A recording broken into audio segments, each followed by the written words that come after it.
Salut tout le monde, un autre petit live en fin de soirée. J'espère que vous avez pu savourer cette magnifique journée. Pour ma part, j'ai été plus qu'occupé, mais au moins ça a été fructifiant, puis on continue d'avancer. Donc, en entrée aujourd'hui, j'ai un fameux article sur la 5G dans le journal Le Devoir qui est apparu le 6 septembre, donc hier. Puis je trouvais ça intéressant, fait que j'avais envie de le lire avec vous, parce que moi mon opinion, je pense que vous la savez. Puis je trouve qu'indirectement, il y a de très bonnes questions qui viennent comme affirmer un peu mon opinion. Puis peut-être bien même la vôtre, qui sait. Donc lisons ça ensemble et instruisons-nous ensemble et abordons ce sujet ensemble. Journal Le Devoir. Le Devoir. Pourquoi débrancher la 5G? Publié le 6 septembre 2022. Donc, ceci n'est pas un complot. Débrancher la 5G est le titre d'un ouvrage publié par un collectif français de chercheurs regroupés autour de Jean-Michel Huppé. Malheureusement, on n'y trouve aucune réponse définitive, sinon peut-être ce conseil permettre à la population d'avoir son mot à dire sur sa propre évolution technologique. Car s'il y a un dénominateur commun à toutes les critiques et à toutes les théories du complot entourant l'émergence de nouvelles technologies, de nouvelles applications scientifiques comme les vaccins, c'est celui-ci. Bien des gens partout dans le monde se sentent dépassés par le progrès qui les entoure et manifestement, ça les agace.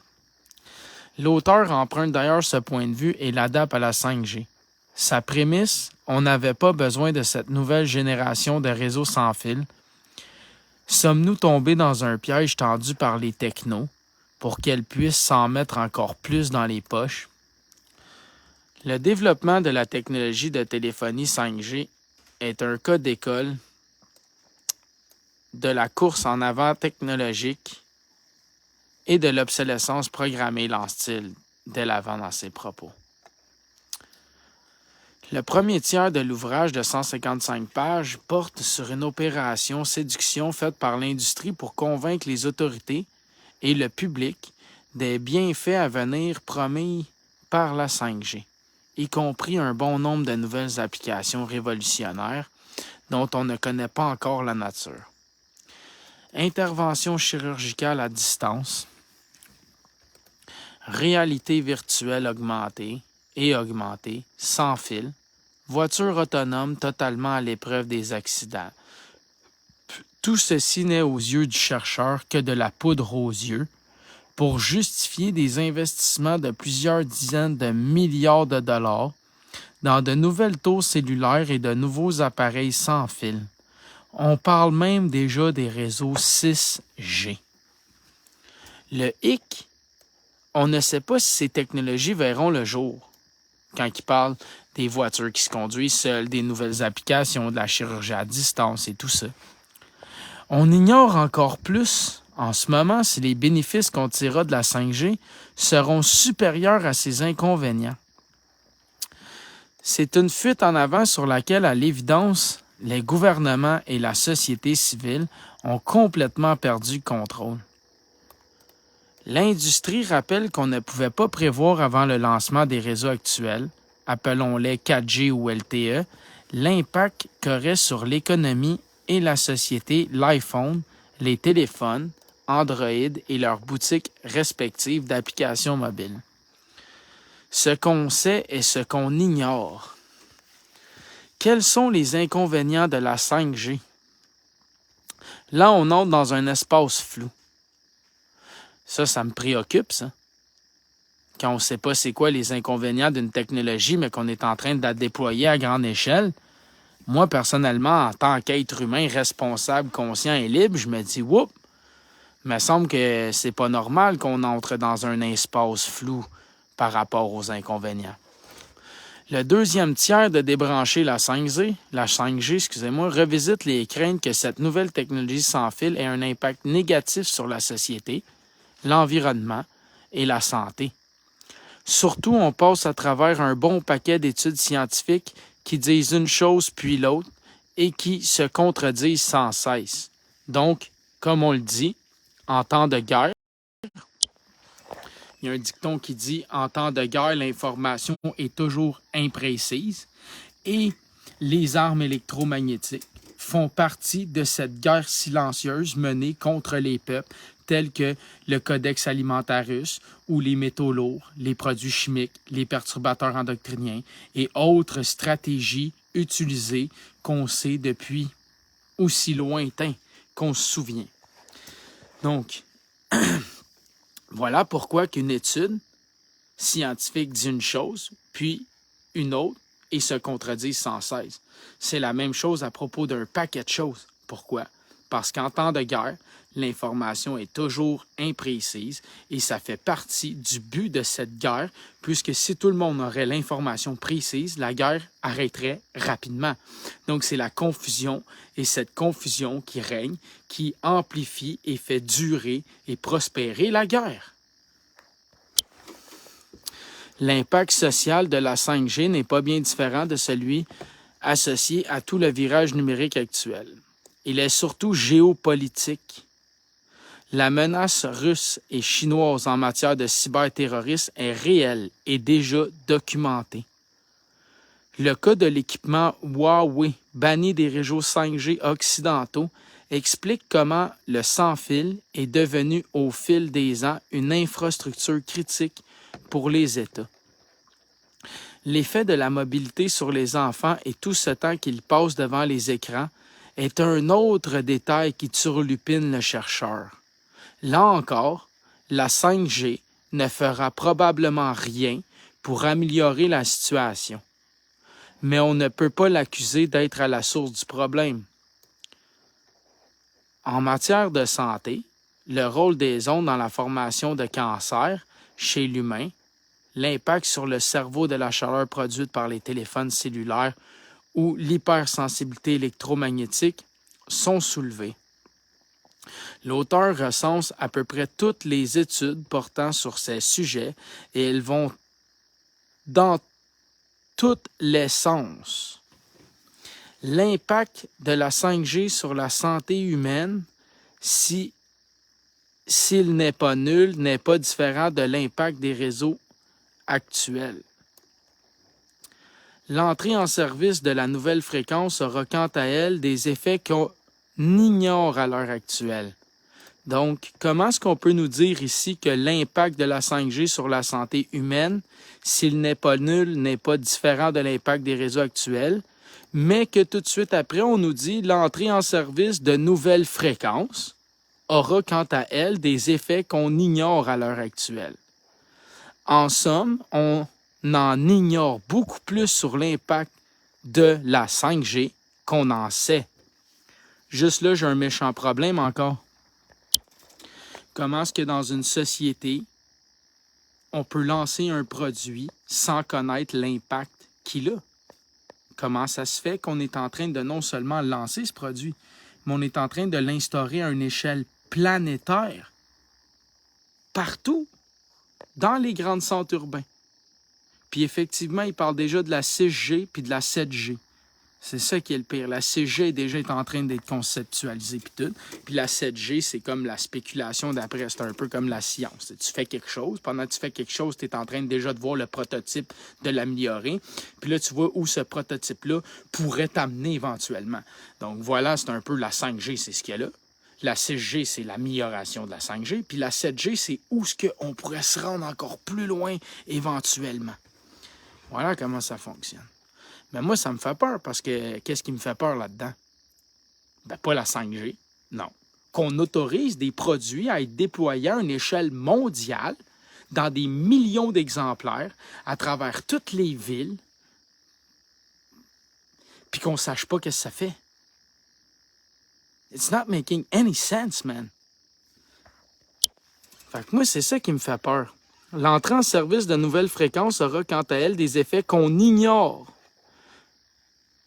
Fait que là, je comprends pas parce qu'on est supposé être à la fine pointe de la science.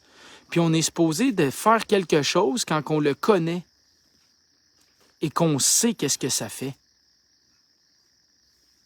Et ensuite, on nous dit on en ignore beaucoup plus sur l'impact de la 5G qu'on en sait. Donc, finalement, on a raison de se poser des questions. J'ai raison de me poser des questions et d'être préoccupé parce qu'ils n'ont pas de réponse à ces questions-là. Ils n'ont pas de données démontrables, justifiables, quantifiables dans l'espace et le temps durable d'une vie humaine. Ils n'ont pas ces données. Ils ont encore moins ces données sur l'orientation des oiseaux ou de tout autre animal, les insectes, les pollinisateurs. Ils n'ont aucune idée de ce que ça fait à la faune et la flore. Ils n'ont aucune idée, rien du tout. Puis là, moi, je ne sais pas, mais je lance ça comme ça. Mais moi, j'ai entendu dire que la 5G, lorsqu'elle était à sa puissance, était capable de dissiper l'humidité dans l'air parce qu'elle émettait tellement d'ondes électromagnétiques que ceux-ci, à travers la poussière et l'eau, créent une vibration et font évaporer les dites gouttelettes à travers les équations de Navier-Stokes, tu sais, la vibration. Fait que là, les ondes... Puis là, on rappellera que l'eau suit la polarité, hein, donc est influencée par tout ça. Fait que là, je me disais, Colin, c'est-tu pour ça qu'il y a autant de sécheresse en France? Puis tout, je sais pas. Je lance des questions. Ma job, c'est d'être curieux, c'est d'essayer de comprendre l'impact de la 5G qu'on ignore à l'heure actuelle. Parce que je me disais, voyons, mais semble plus qu'il y a de 5G, plus qu'il fait chaud, plus qu'il y a de 4G, puis d'LTE, puis d'antennes, plus qu'on dirait que ça fait le principe d'un micro-ondes. Parce que je me disais, c'est quoi déjà, ça fait des antennes, puis tout ça? Ah oui, des ondes, des micro-ondes, des ondes, c'est toutes sortes d'ondes. C'est quoi une onde, une longueur d'onde? Ben, c'est de la couleur, c'est de l'énergie. Ça fait quoi quand tu remplis tout l'espace d'énergie? Ben, je sais pas. Je me pose la question. C'est pas moi le spécialiste. J'essaie juste de comprendre, là. Fait que là, traite-moi pas d'imbécile parce que je me pose des questions, puis traite-moi pas de complotiste parce que j'essaie d'avoir des réponses qu'on n'a pas. Puis là, je comprends pas qu'on puisse mettre un tel produit avec de telles potentialités que l'on ne sait pas, qui pourrait littéralement assécher des pays entiers, là, ou faire mourir les pollinisateurs tels que les abeilles. On a même vu un homme gagner un procès contre une antenne 4G LTE parce que ses vaches, ils mouraient. Je me dis, si ça peut faire mourir une vache, ça peut faire, la 5G peut faire rendre aveugle des vaches. Je me dis, d'après moi, ça doit pas être super bon pour un insecte, une fourmi ou quelque chose de genre, là. Au niveau subatomique, ça doit pas être bon non plus. Mon ADN, les molécules au niveau subatomique, dans l'infiniment petit, c'est sûr que dans ma méga structure, puis d'une roche, ça paraît pas, mais dans l'infiniment petit, dans le microscopique, hein, qu'est-ce que ça fait? Qu'est-ce que ça fait comme agitation? Est-ce que ça peut causer de la déshydratation par l'activité et la vibration de toutes ces particules et ces molécules que ça fait vibrer? On ne sait pas. Puis là, est-ce que ça peut influencer l'esprit? Parce que des micro-ondes, on se rappellera, moi je lance ça comme ça, mais lui qui a tué Kennedy dans le temps, il recevait des micro-ondes, puis la technologie à micro-ondes, on sait que ça fonctionne, on peut envoyer, on sait qu'on peut envoyer puis lire l'encéphalogramme du cerveau, puis tout. On le sait. Fait que là, je me dis, crime, la 5G, elle peut s'influencer là? Est-ce qu'on a vérifié si quelqu'un qui vit en campagne, qui a une antenne 5G, est-ce qu'il est affecté? Probablement pas mal moins que celui qui vit en plein milieu de Montréal, qui a 12 antennes 5G autour de lui. Puis qu'il y a 3000 utilisateurs ou 10 000 utilisateurs en train de télécharger de la donnée qui demandent un signal plus fort à l'antenne dans les pics de densité. Donc, est-ce qu'on a fait des études, exemple, pendant un événement, le Grand Prix de Montréal, exemple, ou une game des Canadiens, pour voir les antennes, comment est-ce qu'ils shootent plus pour envoyer les données à tout le monde qui se connecte, puis quelles sont les répercussions, puis quels sont les impacts par rapport à ces dites longueurs d'onde-là qui sont employées, parce qu'il en existe plusieurs. Fait que là, je vais arrêter de spéculer comme ça, mais je rappellerai que l'entrée en service de nouvelles fréquences aura quant à elle des effets qu'on ignore à l'heure actuelle. Et qu'en somme, on ignore beaucoup plus sur l'impact de la 5G qu'on en sait. Et là, je suis dans le journal Le Devoir. Hein? Je suis pas un complotiste, moi, là. J'utilise des sources officielles, encore une fois. OK? On rappellera que c'est un auteur d'un livre qui a écrit tout ça basé sur les recherches qu'il en a faites, hein? Fait que je crois que j'ai le droit de me poser des questions, n'est-ce pas? Le passage à la 5G offre une belle opportunité de questionner et de remettre en cause le vide démocratique qui structure pourtant en profondeur nos vies. Mais c'est ça qui arrive. C'est que la politique, elle structure nos vies. La démocratie structure nos vies, mais pas les industries, pas les mondialistes, pas les oligopoles, pas les oligarques, pas les méga-fonds d'investissement à la BlackRock puis à la Vanguard, pas les fonderies qui tuent du monde avec du cancer, puis pas des cimenteries, pas des minières, rien. Non, juste nos vies à nous autres. Ouais. Là, on est démocratiquement structuré en profondeur.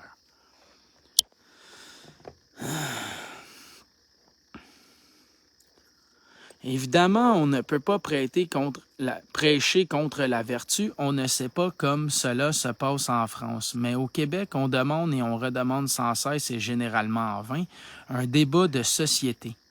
Ça, je pense qu'on le sait, hein, est généralement en vain. Un débat de société. Je pense que je me souviens même plus combien de fois qu'on revendiquait un débat public, qu'on revendiquait que des Patrick Pronovo, puis tout ça, tu sais, le professeur de l'Université de Laval, puis tout puisse s'exprimer. Tu sais. Je me disais, ouais. Je suis d'accord avec ça. J'ai pas le choix d'approuver cet écrivain. Malheureusement, je confirme dans mon vivant que c'est très pertinent ce que vous dites. Merci. Surtout et sur rien, cela va de l'entretien des piscines privées extérieures aux soins médicaux couverts par l'assurance maladie en passant par la place qu'occupent sur nos routes les vélos et les trottinettes électriques. Faudrait-il ajouter à cette litanie l'évolution des technologies sans fil? Ben non, parce que la seule chose qu'il faut ajouter, c'est pas une restriction en profondeur des industries. Ben non. C'est juste continuer de faire des réformes démocratiques en profondeur de vos vies.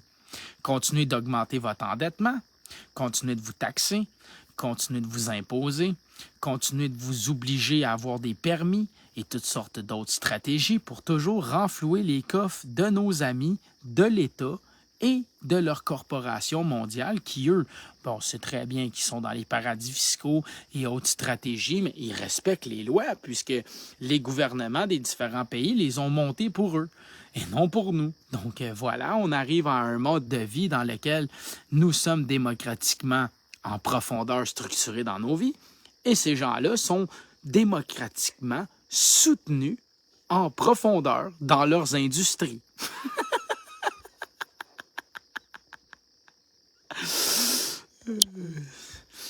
Cela dit, les technologies sans fil sont déjà encadrées par la loi, aussi incomplète soit-elle. Ceux qui désirent voir la loi changer ont toujours l'option d'exercer leur vote démocratique et de voter pour le parti qui répondra le mieux à leurs demandes. Même s'il faut l'avouer, nos élus ont démontré plus d'une fois leur incapacité à bien encadrer des enjeux technologiques. Un autre moyen tout aussi puissant que possède le citoyen est son droit de consommer ou pas les produits qu'on lui propose. Ces 50 dernières années, on a vu plus d'une avancée technologique avortée, faute d'une demande suffisante, le successeur disque compact, la télévision 3D, peut-être la réalité virtuelle et le Minitel, sorte de rival français d'Internet disparu en 2012. Bref, débrancher la 5G pose les bonnes questions. On y trouve des réponses éclairantes, mais comme pour bien d'autres choses, la réponse la plus importante se trouve probablement dans votre portefeuille. Moi, je me demandais en quoi qu'on avait un choix libre et démocratique quand toutes les sociétés du monde entier nous poussent à leur objet de consommation avec de l'obsolescence programmée. Je me demandais comment ça se fait qu'il n'y avait pas de législation contre l'obsolescence programmée qui oblige toute industrie qui vend un produit à le rendre accessible, réparable, démontable, durable. peut-être même upgradable, donc augmentable, en changeant, comme on peut le faire dans un boîtier d'ordinateur, la RAM, la caméra, le processeur ou autres pièces ou produits dans ce téléphone. Je me demandais comment ça se fait qu'un Jeep de l'armée peut être démonté, mais pas ta Hyundai, tu comprends-tu? Ou sinon, c'est une BMW puis une Mercedes, ça coûte de plus en plus cher parce qu'il y a de plus en plus de protecteurs, puis c'est de plus en plus ci, puis tout ça. Puis là, je dis, attends, plus que je paye, plus mon char coûte cher parce que plus qu'il est compliqué. Ça devrait être le contraire. On devrait payer pour que ça soit simplifié, accessible, réparable, durable. Pourquoi? Ben parce que tu payes le temps que l'ingénieur et l'architecte ont conçu un produit innovateur, durable, upgradable, réparable. Et là, tu payes pourquoi? Ben parce que tu le payes un peu plus cher, parce qu'au lieu d'en acheter à tous les 6 mois ou 2 ans, ton produit, il va être upgradable sur 5, 6, 7, 10 ans, 20 ans. Et tu as juste à changer les pièces. Voilà. Ben non, Jonathan, pourquoi on ferait des législations comme ça qui permettraient à l'humanité de ne pas gaspiller ses terres rares et ses minéraux et tout, et tout? Ben oui, ça baisserait la pollution pis tout. Pourquoi qu'on ferait ça, nous autres, les êtres humains, tu sais? Ben non, voyons, Jonathan, on peut pas faire des lois de ce genre-là. C'est contre les industries. Ouais. Ah, excusez, j'avais oublié.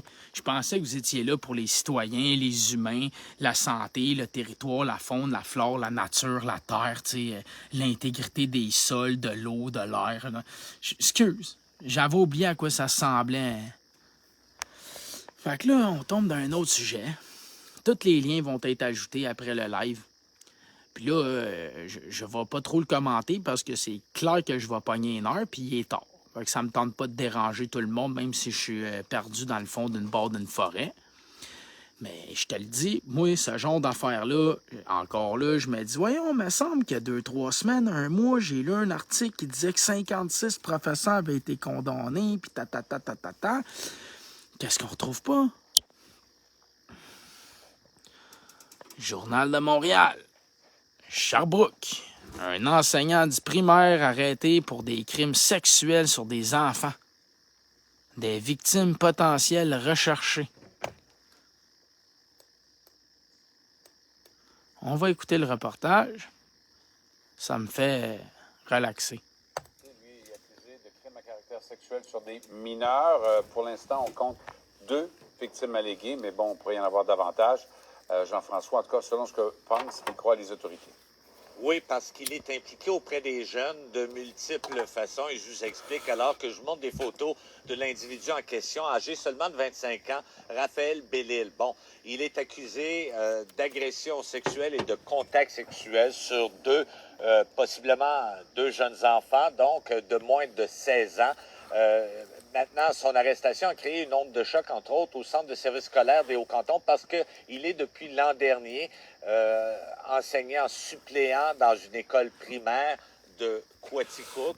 Bon, les crimes qui lui sont reprochés se seraient déroulés pendant la période estivale entre le mois de juin et le mois de septembre, ce qui rassure en quelque sorte le directeur général du centre du service scolaire, Martial Godreau. Il y a toutefois une cellule de crise qui a été mise en place à l'école avec des spécialistes et une lettre a également été envoyée aux parents. Moi, là, j'ai juste une inquiétude. Avant de continuer, là, j'ai une énorme inquiétude. Pourquoi? Parce que cette année, il n'a jamais manqué autant d'enseignants. Fait que je pense que les critères d'embauche n'ont jamais été aussi bas.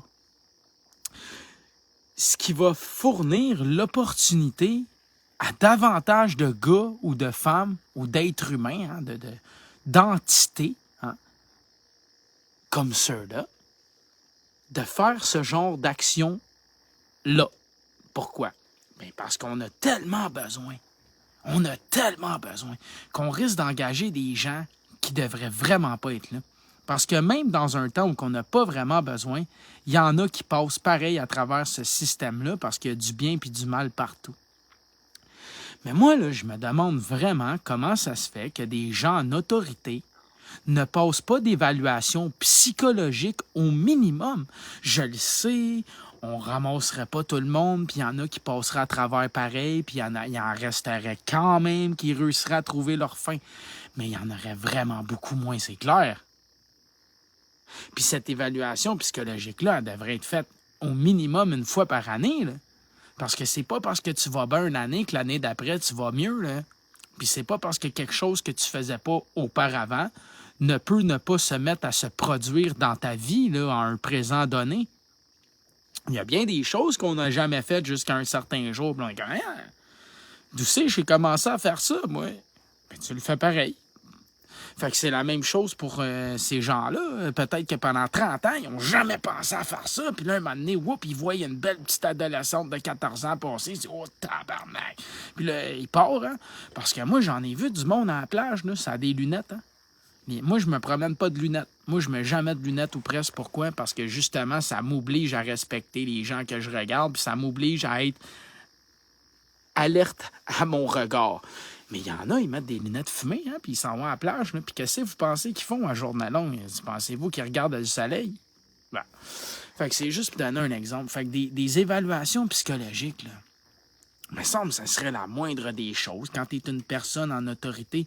Parce que quand je regarde la primauté parentale et comment ils traitent certains parents, je me dis, Seigneur, comment est-ce que vous pouvez vous en prendre aux parents pour après ça les envoyer dans des familles d'accueil ou dans des écoles ou dans des camps de jour ou des whatsoever, puis qui finissent abusés physiquement, moralement ou sexuellement? C'est parce que quelqu'un, quelque part, qui n'a pas fait sa job, parce que le but, c'était de protéger l'enfant. Fait que pour protéger un enfant, ben, il faut savoir qui sont les gens avec qui on travaille et d'où ils viennent et quelles sont leurs motivations, leurs ambitions et peut-être même aller jusqu'à savoir leur petite pensée secrète le soir, là. Fait qu'on va continuer, mais moi, je trouve qu'en 2022, il devrait avoir au minimum un prérequis dans une personne qui est en autorité devant des enfants, à savoir psychologiquement à quel point est-ce que tu es stable et que tu es apte et que tu es compétent et non un danger ou un manipulateur ou un pervers narcissique ou peu importe la sauce que tu veux mettre. Fait qu'on continue. Les victimes alléguées, elles ne sont pas du milieu scolaire pour l'instant. Et ce matin, il y avait des professionnels là, qui étaient dans l'école pour rencontrer avec la direction tous les membres du personnel, les élèves, puis une lettre qui est envoyée aux parents aussi. Ça se peut que dans les discussions qui se passeront à la maison ce soir, mais ça se peut que les enfants aient des choses à dire. À ce moment-là, on va inviter les gens à communiquer avec le service de police de Sherbrooke. Là. Et quand je vous disais qu'il côtoyait beaucoup d'enfants, Michel, c'est qu'en plus de cela, et ce qui est troublant, c'est il agit à titre de famille d'accueil pour la DPJ, mais Bon. il est également impliqué dans le mouvement scoutisme. Je vous montre une mention passée sur Facebook il y a 4 ans Dégueulasse. qui dit que le groupe 47 des scouts de Rock Forest l'ont nommé bénévole de l'année. Son nom de moniteur était Rama. Et on y mentionne, entre autres, qu'il s'agit d'une personne Je qui l'ai est dit adorée ce que de je toute ferais, son Alain équipe, Guillemette. surtout des Je viens scouts de le qui sont répéter 100% 400 fois. derrière lui. Ce matin, on s'est rendu au bureau régional qui gère les organismes de scouts dans la région. Le bureau était fermé, malheureusement. On tentait d'avoir de l'information supplémentaire, mais le service de police de Sherbrooke s'attend, de par ses activités, que possiblement il puisse avoir fait d'autres victimes. Merci Jean-François. Au revoir. Fait que c'est épouvantable. Puis là, on sait que le taux de pourcentage de victimes qui témoignent, déjà en partant, c'est minime. Puis on sait qu'il y a des enfants qui sont victimes de ce genre de comportement-là, mais prennent ça pour un jeu ou ne comprennent pas, ils nous ont pas vu du mal, donc n'en parleront même pas. Donc finalement, cet homme-là qui était scoutiste, camp de jour, puis professeur, pas certain qu'il a eu accès à juste 2 enfants. Fait que je vais m'abstenir, là, parce que je suis vraiment pas content. Puis là, il y a quelqu'un qui me dit, Jonathan, en tant que chef de parti, qu'est-ce que tu ferais? Ben, je vais te le répéter parce que les gens, ils m'ont entendu plusieurs fois. Moi, je ferai en sorte que quelqu'un qui est en position d'autorité avec des enfants suive au minimum avant l'embauche et après l'embauche, au minimum 1 fois par année, une évaluation psychologique et qu'on pose des questions 1 fois de temps en temps à travers l'année scolaire ou le camp de jour, ou peu importe, aux enfants. Qu'il y ait un professionnel attitré qui son rôle est de faire le tour des différentes classes ou des différents secteur d'activité où il y a des différents groupes d'enfants avec différents groupes d'adultes en autorité. Et on doit former et investiguer et monter des dossiers de preuves et arrêter ces gens-là. Et on doit leur montrer de manière très stricte que vous allez avoir de la misère à passer, puis ceux qui vont passer, on vous cherche, on vous traque, puis on vous lâche pas. Fait que ne faites pas d'erreur, les amis, parce qu'on va vous ramasser dans la seconde. C'est ça que moi, je prônerais en tant que chef de parti. OK? Puis si tu es en train de me faire croire à moi là, que ça coûterait des milliards de faire ça puis qu'on n'a pas le personnel, encore là, c'est parce que tu n'as pas la même solution que Jonathan qui s'appelle impliquer les êtres humains pour le bien commun. Puis quand tu demandes à monsieur, madame, tout le monde pour les bonnes raisons de prendre un peu de leur temps puis de faire les bonnes choses, je te garantis que tu n'en manques pas de monde. Je te garantis. OK? Fait qu'encore là, on peut s'ostiner. Fait qu'à la place, on va continuer parce que c'est pas mal plus constructif. Puis lorsque tu te demandes quelle solution j'ai, ben écoute, c'est peut-être pas la meilleure. T'es peut-être pas d'accord. T'en as peut-être une bien meilleure. Ben suggère-la. Suggère-la. Dis-la nous. Évoque-la. Écris-la. Manifeste-la. Démontre-la. On va être bien content. Puis on va te dire, comme Vincent, on va te dire, et voilà. OK? Fait que là, j'ai un autre article. OK? On va juste survoler rapidement le reportage, puis après, on va aller voir l'enquête qui a été faite. Fait qu'ici, on a des abus sexuels camouflés par l'Église pendant 30 ans. Là, on va écouter l'audio. Puis tout de suite après, on a secret et péché de l'Église, l'aveuglement volontaire de l'Église révélé au grand jour. OK? Donc, on y va. Puis je rappellerai que tous les liens vont être dans la diffusion après le direct ajouté. Et je vous invite à partager l'information, partager les liens, mais surtout partager les solutions et nos idéaux. Nouveau documentaire de notre bureau d'enquête qui est disponible sur la plateforme Vrai. On en parle ce matin avec le journaliste au bureau d'enquête, Jules Richer. Bon début de journée, Jules. Oui, bonjour Simon. Bien, documentaire qui porte sur le cas de l'ancien prêtre Brian Boucher. Là. Oui, effectivement, c'est un prêtre qui a été condamné à 8 ans de pénitencier en 2019 pour avoir agressé deux jeunes garçons. On le voit, par exemple, ici au Palais de justice lors de sa condamnation. Est-ce que le son est bon? Garçon, dans l'ouest de Montréal. Le son est-tu bon? Prêtre dans les paroisses. Il faut dire que c'est Donc, l'histoire, oui, allez-y. Ouais, ces gestes qui ont duré, c'est des décennies, là. Ça s'est pas passé uniquement de façon sporadique, là. Exactement. Donc, notre documentaire porte sur ce cas-là, mais surtout sur le rapport produit par la juge à la retraite, là, Pépita Capriolo, qui a vraiment décortiqué comment l'Église montréalaise. Là, ça, c'est une affaire que je trouve étrange. Il a dit la juge à la retraite a vraiment décortiqué. Merci à cette juge à la retraite ou à ce juge à la retraite. Là, j'ai pas porté attention si c'était un homme ou une femme avec le nom, mais merci beaucoup.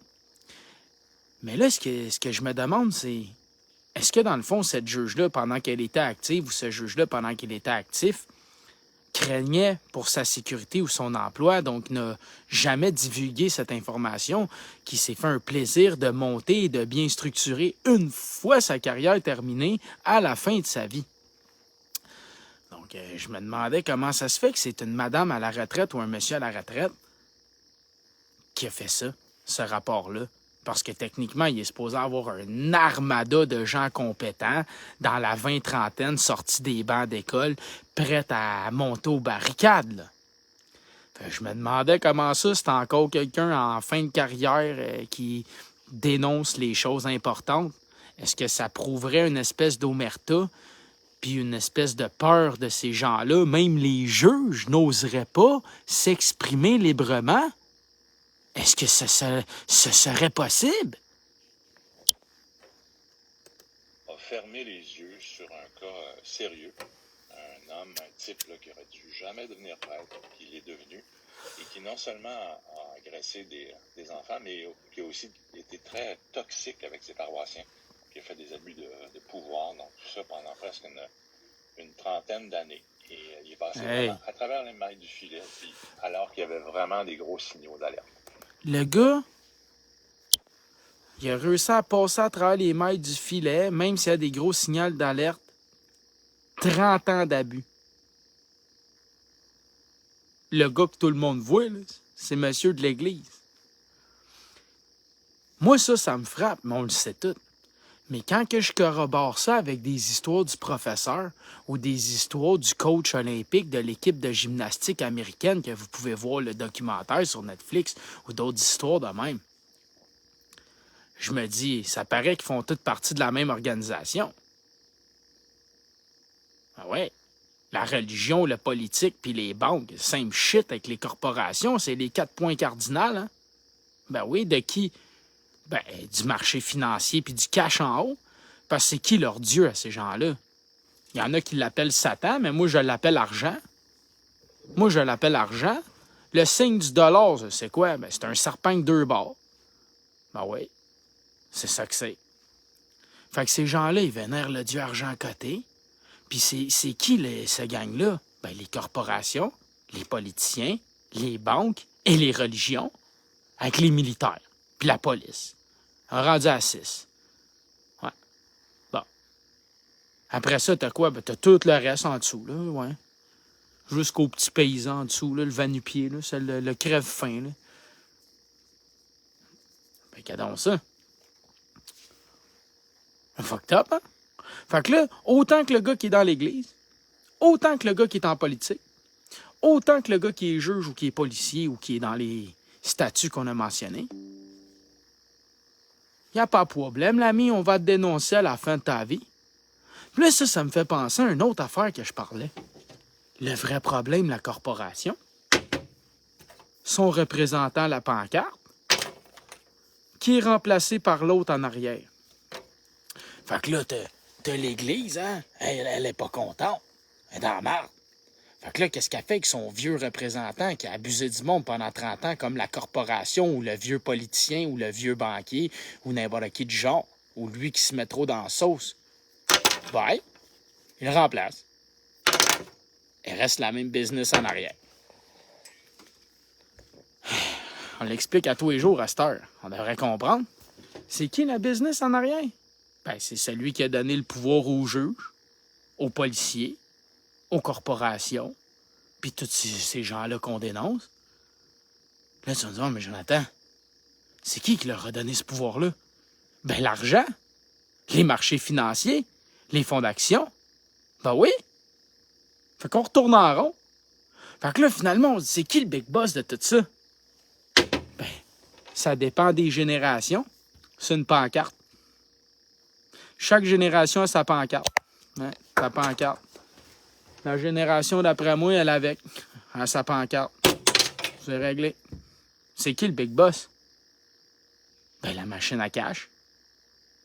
Ah, mais Jonathan, c'est qui contrôle la machine à cash?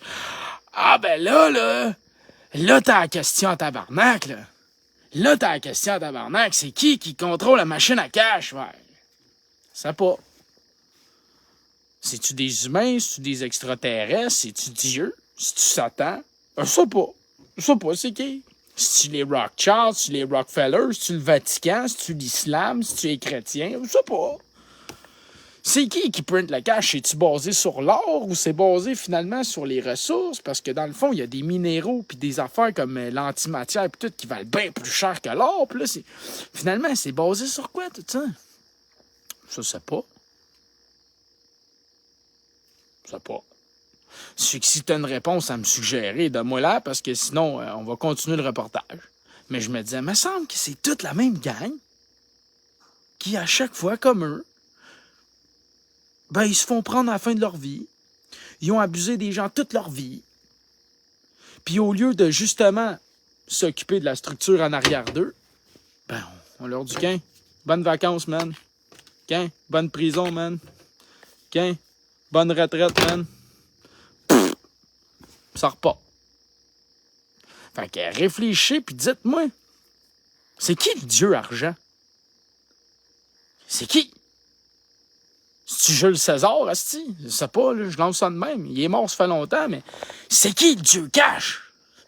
À qui ça appartient, là, tout ça, là, qui corrompt le monde, puis la dette de la terre, puis des pays, on doit ça à qui, nous autres?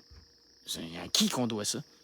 Je me demandais pourquoi qu'on était tous taxés et imposés à tous les pays, toutes les nations. La majorité des pays et des nations sont endettés au-dessus de 100% de leur PIB. Je me demandais vraiment, Chris, c'est qui est assez malade pour nous prêter plus d'argent que qu'est-ce qu'on a en valeur? Je sais pas, parce que je me disais, la banque, elle fait même pas ça. Même la banque fait pas ça. Fait qu'à qui qu'on doit des 100% de notre PIB? Je sais pas. Mais pose pas de questions. Mais trouve la réponse. Et ce fameux rapport, donc il y a des recommandations qui ont été soulevées. Est-ce que selon vous, ça va pouvoir faire changer les choses avec les discussions que vous avez eues dans ce documentaire-là? Oui, ben c'est ce que la juge espère, en tout cas, parce qu'elle a mis en place plusieurs mesures, notamment une poste d'ombudsman qui a été comblé par une excellente juriste, une femme indépendante de l'Église, qui va s'assurer de traiter toutes les plaintes qui vont rentrer à propos de l'archidiocèse de Montréal. Donc, il va y avoir vraiment une personne qui va être comme à l'avocate des victimes, ce qui va faire en sorte qu'il y a beaucoup moins de danger que des histoires comme ça se répètent. On voyait tantôt des images d'archives, là, un lieu d'archives, entre autres. On vous a ouvert les portes. Il y a des images Oui. qu'on n'aura jamais vues, des commentaires également qu'on n'aura jamais entendus. Effectivement, on a été, en faisant l'entrevue avec Monseigneur Lépine, on a demandé d'avoir l'accès aux archives secrètes. Secret dans les termes de l'Église, ça veut dire des archives confidentielles, non pas frappées d'un quelconque secret. Et donc, on nous a donné l'accès. On a pu aller dans Je te réponds après le reportage. Les dossiers personnels des prêtres et toutes sortes de choses relatives à l'Église de Montréal. Alain Guillemette m'a te répondre. Ça va me faire plaisir après le reportage. Sexuel, mais il y avait également plus que ça, là, entre autres une ambiance toxique où il travaillait. Oui, effectivement. C'était un homme vraiment manipulateur qui montait les paroissiens un contre les autres, qui ne tolérait pas de commentaires négatifs à son endroit et qui était en plus, c'est un homme qui est grand, qui fait à peu près 6 pieds 2, 6 pieds 3, donc il était imposant physiquement et qui faisait peur à ses paroissiens littéralement. Sans Un prêtre qui fait peur. s'agresser physiquement, mais c'était vraiment une mauvaise personne. C'est quelqu'un qui n'avait absolument pas, qui n'aurait jamais dû gérer des gens comme ça. Mais c'était des gestes qui étaient connus de l'Église à Montréal. Oui, alors c'est ça l'histoire, parce qu'à chaque Oui, étape, là, c'est ça l'histoire. de Des gestes qui étaient connus. Ben oui, c'était connu pendant 30 ans. sa carrière comme prêtre, il y a eu des gens qui se sont plaints. Il y a eu des rapports qui ont été faits. Même avant même qu'il devienne prêtre, alors qu'il enseignait, qu'il donnait des cours de catéchèse dans sa paroisse natale, à Dorval, déjà, il y a des parents qui se plaignaient de ses comportements douteux avec des garçons. Donc, Bon, au départ, un autre. ensuite, à chaque étape, par exemple, quand il a été formé comme prêtre, à la première occasion, il a été expulsé du séminaire où il était parce qu'il y avait des comportements trop intenses avec les autres. On l'a gardé pareil. Alors, partout comme ça, et personne n'est intervenu, la hiérarchie. Tout le monde s'est envoyé la balle. On a fermé les yeux. Pourquoi? Parce qu'on voulait préserver absolument... Tout le monde s'est envoyé la balle. On a fermé les yeux. Comme on fait avec un ancien juge, comme on fait avec des enseignants, comme on fait avec des policiers, comme on fait avec toutes sortes de gens qui ont beaucoup d'argent. T'as de l'argent, t'as une compétence utile au système, on va te protéger. On va ignorer, là. Ouais, je m'excuse, je prends l'accent, là, parce que je me disais, il faut bien que je sois français.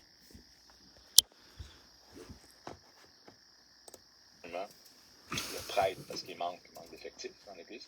Donc, on préférait tolérer ou fermer les yeux dans un cas comme ça que de faire face à la réalité qui était vraiment très terrible. C'est vraiment la raison ou c'est pas pour éviter que l'Église ne soit pas éclaboussée ou quoi que ce soit?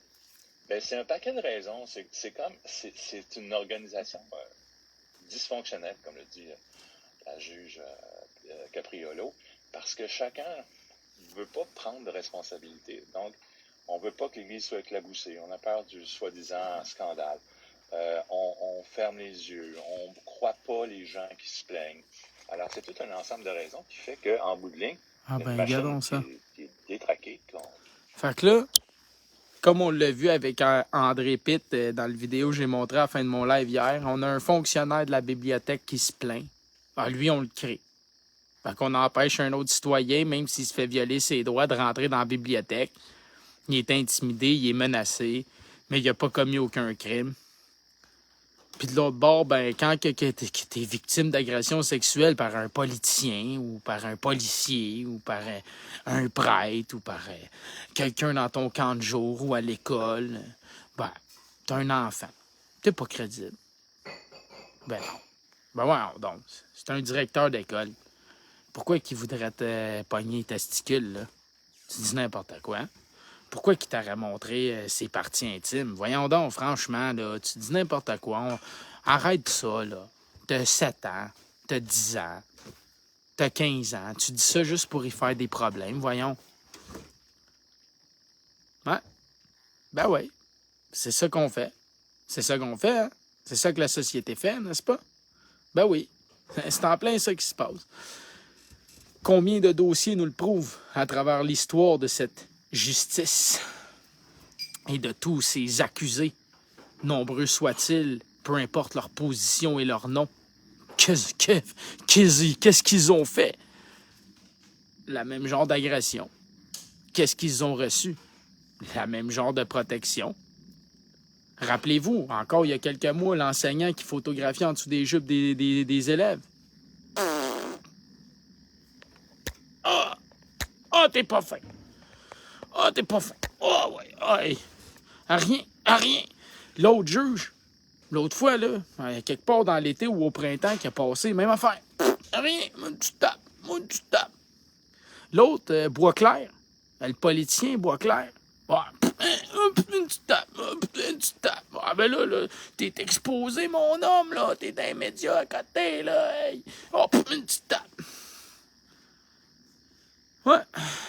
Pendant ce temps-là, toi, t'avais pas de masque à quelque part dans un événement. 1550 pièces d'étiquette, man. Ouais. T'as résisté, t'as ostiné, entrave.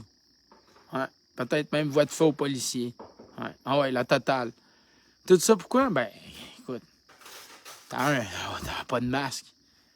Puis de l'autre bord, eux autres, ils vont avoir une sentence aussi bonbon que toi pour un masque. Puis ils vont avoir abusé du monde pendant des fucking années. Des années, man. Des années. Le policier qui a fucking punché un adolescent hier, que je l'ai montré, il a punché un adolescent dans la face, il a même sacré un coup de pied dans la face, tout. Ben, 1000 piastres d'amende. Ben oui. Moins que ton ticket de COVID. Moins que ton ticket de COVID. Le gars, c'est un policier. Il punch un adolescent dans la face, pis tout, je l'ai dans mon live d'hier. Les liens sont tous là. J'ai juste à aller voir. Il doit être encore épinglé sur mon mur. Coup de pied dans la face, tout. 1000 piastres d'amende. Toi, t'as un masque. Excuse, t'avais pas de masque. 1550 piastres d'amende. L'autre, c'est un policier. Il bat un kid. 1000 piastres d'amende. Lui, c'est un prêtre. Il abuse du monde pendant 30 ans. Oh, on ne savait pas. On le savait pas, mais dès le début qu'il a commencé sa carrière, il y avait des gens qui disaient « Crime, c'est pas normal. » Je me demandais, là, t'essayeras ça où tu travailles, voir.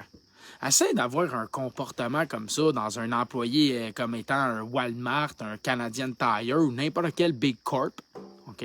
Puis que t'es pas un cadre ou un directeur, là, puis que t'es juste un fucking commis, là, ou un étalagiste, là, appelle ça comme tu veux, là. Un manutentionnaire. Puis fais ça, toi. Commence à claquer le cul des femmes, puis commence à aller renifler les petites filles, puis les petits gars, puis commence, man, à essayer de te frotter sur eux, voir qu'est-ce qui va t'arriver. Puis dis-moi, man, que tu vas pouvoir faire ça pendant 30 ans. Fais-moi l'en croire, OK? Puis là, tu me diras encore une fois comment ça se fait. Ouais.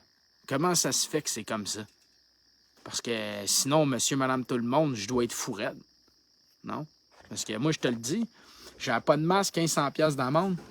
L'autre, il punch un jeune d'en face, c'est un policier, il punch un mineur. Coup de poing d'en face, coup de pied d'en face. Il porte Il dit « Je suis coupable ». 1000 pièces d'amende. Il perd même pas sa job.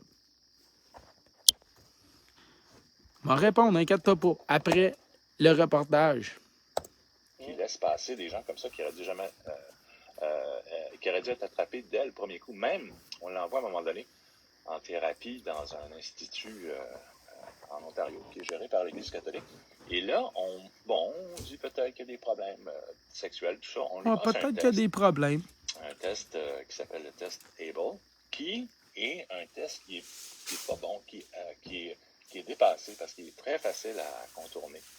Ils font passer un test qui est très facile à contourner et qui est dépassé. Alors, il passe ça, puis lui, c'est quand même un type intelligent. Donc, il sait comment répondre aux questions, puis il passe, comme ça, on l'intercepte pas, on voit pas. Il revient à Montréal, et puis Puis il recommence.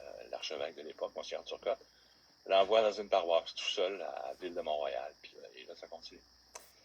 Rapidement, Et là, ça continue. Ce travail de longue haleine, un documentaire comme celui-là, est-ce qu'il y a un élément qui vous a frappé ou choqué dans ces recherches-là? Ben moi, ce qui me frappe et ce qui me choque, c'est qu'ils ont fait exprès de se faire passer un test désuet bidon malgré toutes les accusations et les preuves. C'est deux choses. Choqué que Alain Guillemette, je me répondre à tes questions, puis après, je te bloque. J'ai été vraiment impressionné par la juge Capriolo, par sa détermination, par la qualité de son travail et par le fait qu'elle est arrivée vraiment à l'extérieur. C'est une femme de l'extérieur de l'Église qui a fait vraiment, à mon avis, un travail quand même assez extraordinaire qui, si c'était appliqué dans d'autres diocèses, ça pourrait éviter des cas comme ça. Jules Richer, journaliste au bureau d'enquête. Merci d'avoir pris le temps, Jules. Et c'est à voir sur la plateforme Vrai depuis jeudi. Bon, fait que là, on avait l'autre section, qui est justement le gars de cette enquête-là. Mais là, je pense qu'il y a pas mal tout résumé. Fait que je pense que je vais me contenter de le mettre en description, le deuxième article, pour sauver un peu de temps pour avancer dans mes sujets. Donc, je vais mettre ce deuxième article-là en complémentarité en dessous du lien qu'on vient d'écouter sur celui-là. Je vais mettre celui-là, puis vous pourrez continuer d'approfondir sur le sujet si vous êtes intéressé ou simplement les partager. Là, je vais répondre aux questions. Après, on va continuer. On a, avant d'arriver là, on va avoir ce dossier puisqu'on est déjà là-dedans. Après, on va aller ici. Et si on a le temps, on va se rendre ici. Et après, on verra. Donc là, Alain Guillemette, il y avait plusieurs questions. De un, il dit « Donnes-tu toujours ton 2500 $ si les gens votent pour toi? » C'est pas pantoute ça qu'on a expliqué. Pas pantoute. Ce qu'on a expliqué, c'est qu'on donnerait un peu comme les libérales, les péquistes, les caquistes. Ils promettent tout de l'argent et des crédits d'impôt.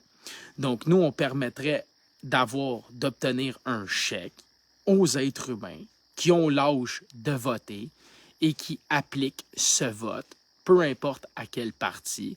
Et non, ce n'est pas l'Union nationale qui verserait l'argent en tant que parti ou moi, en tant que Jonathan, qui donnerait 2500 $ à tout le monde, mais bel et bien en allant chercher l'argent dans les dépenses de ce gouvernement. Donc, nos engagements, c'est d'aller vous chercher de l'argent dans les redevances pour notre électricité, notre eau, notre air, nos mines, nos forêts, etc. On donne tout à rabais. Bon, notre air, tu vas me dire, Jonathan, tu dis n'importe quoi, l'air. Ouais, c'est quoi les crédits carbone? Bon, fait que peut-être qu'encore là, au lieu d'écouter, t'interprètes, puis tu comprends pas. Fait que, bon, c'est ton droit. Ensuite de ça, on parlait de couper les subventions aux corporations mondiales. Ouais, genre Glencore, Cimenterie McInnes, les fucking Desmarais, puis tout ce monde-là. Pas besoin de nous autres. Fait qu'on va chercher encore du cash. Après ça, on avait parlé de créer un impôt de 3 à 5 % pour ceux qui font plus que 3,6 millions bruts de revenus par année. Ouais.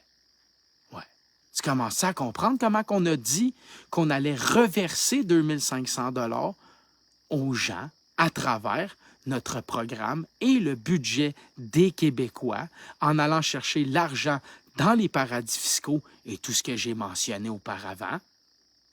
Et on complétait la somme avec le Fonds des générations. Je te rappellerai que depuis TQ Blanchette est au chef de l'Union nationale, du Parti de l'Union nationale, on parle d'aller chercher de l'argent dans les paradis fiscaux avec Englade. On parle d'augmenter le salaire minimum, comme j'en ai parlé, à 18 de l'heure, mais moi, je parlais de 20 quelques dollars en augmentant de 20 à 25 % les salaires. C'est de ça que je parlais. OK? On commence à parler d'une taxe sur les gens qui ont 1 million de dollars d'actifs nets. Donc, indirectement, on dirait que pourquoi Jonathan il se lance en politique? Ça, c'était ton autre question de piment. Ouais. Pourquoi je me lance en politique? Tu dis pour l'argent. Mais t'es cave en tabarnak. Je ne mâcherai pas mes mots, t'es vraiment stupide en tabarnak. Parce que Jonathan, en tant qu'être humain et libre, là, il pouvait prendre de l'argent de tout le monde. Partout où j'allais, je pouvais ramasser l'argent. Bing, bang, bing, bang, bing, bang, bing, bang, bing, bang, bing, bang. Elle s'en allait direct dans mes poches. Pas d'impôts, pas de taxes, pas de rapport, pas rien, man. Direct dans mes fucking poches, le cave. Aucun contrôle sur mes dépenses, aucun contrôle sur mon fucking compte de banque, aucun contrôle sur ma fucking vie, aucune obligation de loi qui me fait avoir des amendes si je les respecte pas. Fait que quand tu me dis je m'en vais en politique pour l'argent, Christ que t'es épais grave, toi. T'es un méchant fucking stupide de singe crétin, puis tu comprends fuck all de qu'est-ce que cette connerie tu dis. T'es vraiment un lobotomisé dans ton esti d'MQ Ultra pis de Mockingbird, man. Tu vois que ton esti de brain, il marche pas pantoute, toi. T'es un méchant crise de cave. Fait que dis-moi, là, ça serait quoi le but d'un militant qui vivait déjà depuis 3 ans, très bien, d'aller me mettre des bâtons dans les roues de même pour avoir de l'argent, crise de cave? Si mon but, c'est l'argent. Asti de cave. Crise de valise de transporter. On va se le dire. Fait qu'explique-moi donc ça, toi, le retardé mental. Moi, je suis allé en politique pour l'argent, quand ça fait que là, tout le cash que je me fais donner est surveillé, que je suis obligé de donner des reçus au monde, que je peux plus prendre de virements, que je peux plus prendre d'enveloppes de militants qui se promènent. Ah ouais, ça me donne plus d'argent, ça? Convaincre des gens, des obligés de payer par carte de crédit sur Internet pour un parti politique. T'es-tu malade, toi? Le monde, là, sont anti-numériques. Le 3/4 de mes abonnés, ça fait 3 ans que je leur dis qu'ils aient chié les cartes de crédit, qu'ils aient chié le numérique, qu'ils aient chié les partis politiques. Tu penses que c'est facile d'obtenir des dons par carte de crédit sur le site du DGEQ en tant que politicien, comparé à être un militant dans la rue, man? Mais t'as rien compris. Dan Pilon, Stéphane Blais et toute leur gang, ils ont crissé leur camp de la politique pour devenir des militants, pour s'en mettre plein les fucking poches, le cave. D'asti de gros cave que t'es. Fait que ton esti d'accusation sans sens, affirmée sans preuve, qui fait aucun esti de logique en plus, tu peux bien te la coller dans le fond de ta calice de gorge, le cave. Parce que tu fais rien que démontrer que t'es un retardé mental qui comprend fuck all de ce qu'il dit puis qui a aucune calice d'idée de ma crise de vie, OK? Fait que je t'ai répondu à tes questions de retardé. Après le live, comme je t'ai dit, je m'en vais te bloquer. Parce qu'ici, on est là pour les solutions puis on est là pour avancer.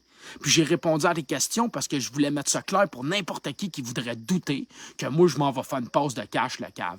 Hey, quand Jonathan, il faisait des actions citoyennes, là, puis j'allais partout, là, OK, sans compter les dépenses qui venaient avec, là, j'avais en moyenne à peu près 1000 à 1200 d'argent par fois que je faisais 2 actions citoyennes ou 3 dans une semaine. Les gens qui travaillent font même pas ça.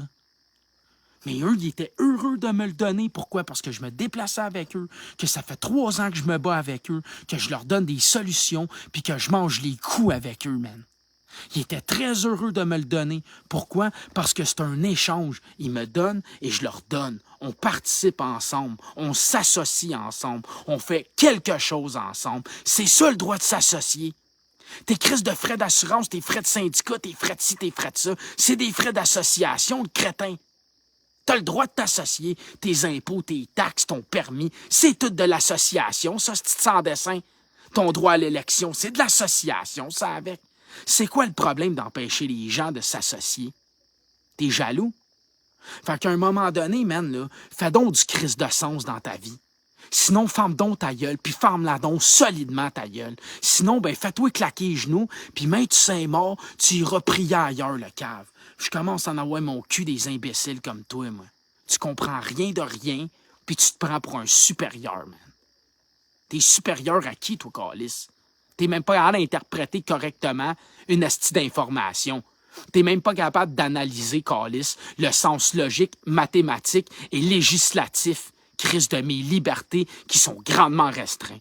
T'es fucking tellement stupide que tu crois ton propre mensonge. Voilà ton problème. Fait que là, je vais continuer mon live parce que j'en ai assez dompé de la merde pour un crétin. Tu méritais même pas ça. Mais à travers les lignes et ce que je t'ai dompé, je pense que monsieur, madame, tout le monde qui n'avait pas envie d'entendre ce volet pour Alain Guillemette, hein, qui me dit « t'es un débile », mais je pense que vous avez très compris, puis vous avez très vu que je suis pas en train de dire des astis de conneries, moi. J'ai-tu fait un j'ai-tu regardé à gauche, à droite? J'ai-tu commencé à avoir l'air de chercher mes astis de mots, moi? Fait que tes accusations, garde-les pour un autre. Fait que là, on continue parce qu'on est en train de démontrer encore une fois à quel point ce système, c'est de la dompe. Puis là, on va encore voir un Alain Guillemette, version psychologue, nommé Joanne Turgeon, qui se prenait comme lui un supérieur de la vie et qui faisait de la violence psychologique et du harcèlement à autrui. Ouais. Fait que voilà, les amis, allons-y. Journal de Montréal, ben oui, une psychologue spécialisée en matière de violence conjugale, congédiée pour harcèlement psychologique. Un vrai Alain Guillemette. Une vingtaine de témoins, comme ce soir à peu près 400, dénoncent les comportements de Joanne Turgeon, d'Alain Guillemette. Référence en violence psychologique / harcèlement. Affirmation sans preuve, diffamation, non-respect du code civil, de la réputation, du nom, de l'honneur, de la dignité, de l'intégrité, des règles du bien-vivre ensemble, des droits fondamentaux humains, mais tellement supérieur et malin. Ben oui, c'est Alain, la petite Guillemette. Mercredi 7 septembre, la psychologue Joanne Turgeon. Référence québécoise en matière de violence conjugale et psychologique.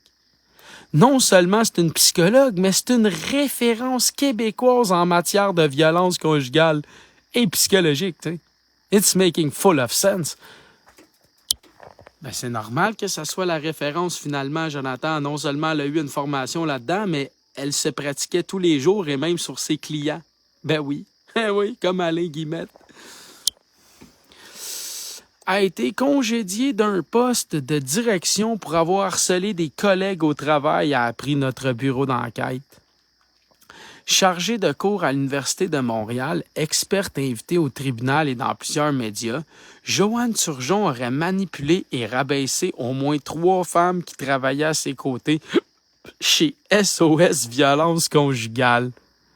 Fait qu'elle, ben, elle travaille pour SOS Conjugal, mais elle travaillait pas pour SOS Patronal. Fait que pour elle, il y avait une différence parce que vu qu'elle n'était pas leur conjoint, ben c'était correct en tant que patron, tu comprends? Parce qu'elle, elle protégeait de la violence conjugale et non patronale.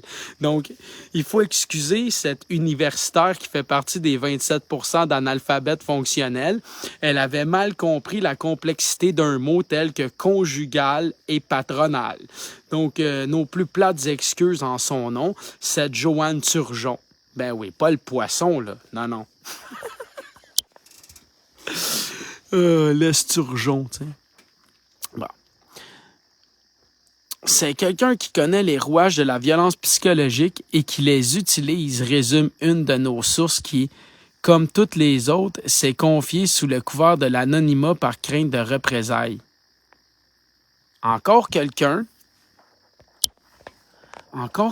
qui dénonce l'abus de son patron, de ses collègues, puis là, il a peur de se faire battre ou des représailles.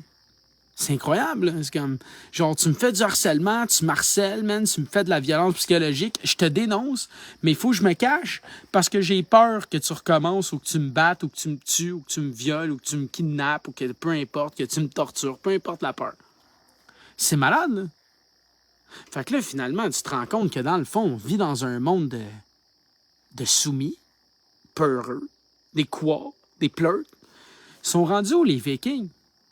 Ils sont rendus où, les hommes de la forêt, les femmes de la forêt, man? Ils sont rendus où, les guerriers? Ils sont rendus où, les gens qui sont comme, ouais, tu veux marceler, toi? Ben, viens-t'en. Viens-t'en, essaye de marceler, voir si je vais te donner cette autorité. Viens essayer de m'intimider, voir si moi, je vais te permettre de m'intimider. Viens, viens, viens, man. Essaye de me censurer, voir si moi, je vais te permettre de me censurer. Vas-y. Essaye de m'enfermer chez nous si moi, je te le permets pas. Vas-y. Non, ils sont plus là, ces gens-là. C'est vrai, Jonathan. La peur est transmise d'une génération à une autre à travers les gènes de ses parents.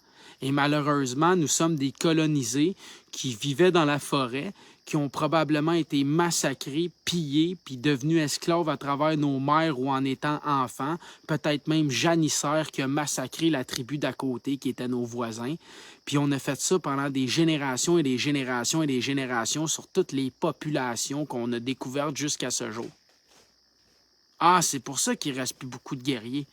Parce que dans le fond, c'est rendu génétique la peur et la couardise et d'être un pleutre. Pourquoi? Bien parce que c'est transféré génétiquement de tes parents depuis des générations qui se sont fait massacrer dans des guerres, dans des famines, dans toutes sortes de situations incroyables et atroces. Peut-être même que tu as eu des parents qui se sont fait écarteler par l'Église, violés par des prêtres, pitchés en bas des montagnes, brûlés dans le bûcher. Je sais pas. Fait que pourquoi tu as peur du feu puis des hauteurs? Ben, peut-être que ça vient d'un de tes ancêtres puis c'est génétiquement codé en toi. Puis que toi, la seule vraie solution que tu as, c'est d'avoir le courage d'affronter et de briser ce maillon génétique-là qui t'atrophie dans la vie. Ouais. Mais je sais pas, je dis ça comme ça, parce que de toute façon, moi, je suis sur la liste de l'UNESCO, puis je fais partie des 22e plus influents au Québec dans les complotistes. Fait que c'est normal que si tu viens sur ma page, t'entendes ce genre de raisonnement-là. Écoute, le gouvernement a pris ton argent pour étudier un gars comme moi assis sur son balcon pendant 2 ans et demi à faire des lives pour dire que j'étais dangereux. Parce que j'étais beaucoup influencé. Je pouvais influencer beaucoup de gens. Ben là, je me disais, tabarouette, si je suis si stupide que ça, puis que j'ai vraiment un raisonnement, puis une analyse, puis une démarche, puis une démonstration, puis une incarnation de mes convictions à côté dans la stupidité, comment ça se fait que le gouvernement m'a mis sur une liste de gens les plus influents au Québec dans les médias sociaux? Je me disais, tabarnak, je dois vraiment être un incompétent. Je dois être impotent. Hein? Je dois vraiment être un incapable. Puis je dois vraiment raisonner comme quelqu'un qui est totalement pas crédible pantoute pour que le gouvernement paye du monde pour m'étudier, m'analyser puis déterminer que je suis sur une liste de gens influents. Parce que c'est vrai que des gens influents comme Bill Gates, Elon Musk puis tout ça, sont influents. T'sais. Fait que je me disais, c'est vrai qu'eux autres, c'est tous des tarés. T'sais. C'est évident parce que je les regarde aller, je les écoute parler, j'ai check faire puis je me dis, crème, il me semble qu'ils peuvent bien me traiter de complotiste parce que je dénonce tout l'envers de ce qu'ils font. Fait que ces gens-là, dans le fond, ils sont pris comme des scientifiques super intelligents mondiaux. Puis là, ben moi, j'étais un complotiste parce que je prends tout ce qu'ils disent, puis je démontre à quel point ça marche pas dans un monde limité, fini, aux ressources déjà calculées et déterminées. Ouais. Ben, j'étais un complotiste. Ouais. C'est pas pire, pareil. Elon Musk, c'est le sauveur de l'humanité. C'est le libérateur de la liberté d'expression. Ouais. Mais il n'a jamais dit autant de vérité que Jonathan le fait dans son live chez eux. Ouais. C'est fucked up, hein? Mais c'est lui, la liberté d'expression. C'est lui qui va libérer le monde. C'est grâce à ses voitures électriques. Ouais. C'est grâce à ses SpaceX qui, en 10 minutes, polluent plus que 1 milliard d'êtres humains les plus pauvres sur Terre. Ouais. Elon Musk, en fait, c'est un grand héros. Moi, je suis un zéro, je suis un covidio. Ouais. Fait que, voilà, on est revenu à notre niveau. Fait qu'on va continuer le journal. En 2016, SOS Violence Conjugale a commandé une enquête par une firme privée après que 3 collègues de Mme Turgeon eurent évoqué des dizaines d'épisodes d'harcèlement psychologique qui se seraient étalés sur 2 ans. L'enquête a conclu que les situations démontrées dans leur globalité correspondent à du harcèlement psychologique. De tels comportements sont inappropriés en milieu de travail. Ils sont hostiles, non désirés et équivalents à une conduite vexatoire de la part de Mme Turgeon envers des membres de son équipe de travail. Fait que j'aimerais juste rappeler, là, parce qu'on va abroger, faire vite, que c'était une psychologue spécialisée en matière de violence conjugale qui a été congédiée pour harcèlement psychologique patronal.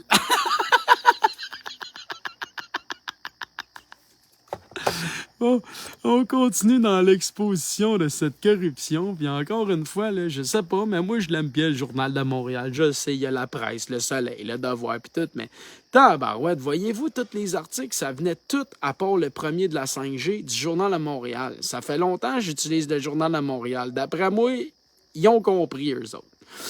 Fait que là, on arrive, puis Journal de Montréal.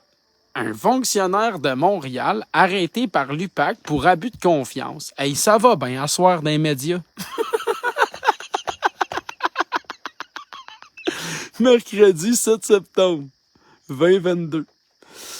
Un entrepreneur et chef de la division des permis et inspections de l'arrondissement Mercier-Hochelaga-Maisonneuve à Montréal ont été arrêtés mercredi en lien avec une affaire de fraude. Puis là, ça me fait penser au live que j'ai montré l'autre jour, le maire de sa ville qui, pendant 20 ans, s'est octroyé des permis de construire illégaux. Puis qui était rendu avec un immense terrain de camping.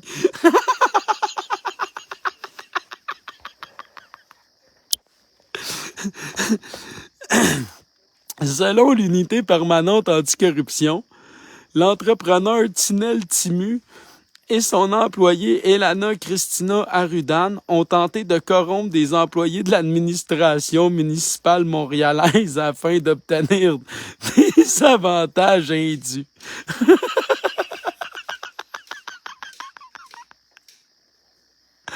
Excusez-moi, là, je reprends de mon sérieux. Le duo serait parvenu à obtenir l'attention du fonctionnaire Zadek Lazouzi.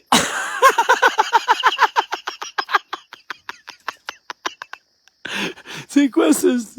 Hey, on a Robert Sigouin / Mark Jones qui arrive. Chef de la division des permis et inspections qui serait intervenu en faveur de l'entrepreneur dans un dossier de non-conformité aux règlements municipaux. Ah ben tabarnak, regardons ça, toi.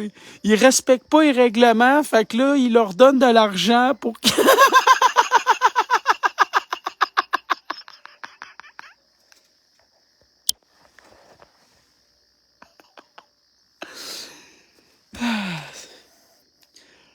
On devrait aller voir les juges COVID puis essayer de faire la même affaire avec eux. On leur dit, hey, regarde, mon ticket, il est 1500$, mais regarde, si tu me condamnes pas, moi, je te mets 1000$.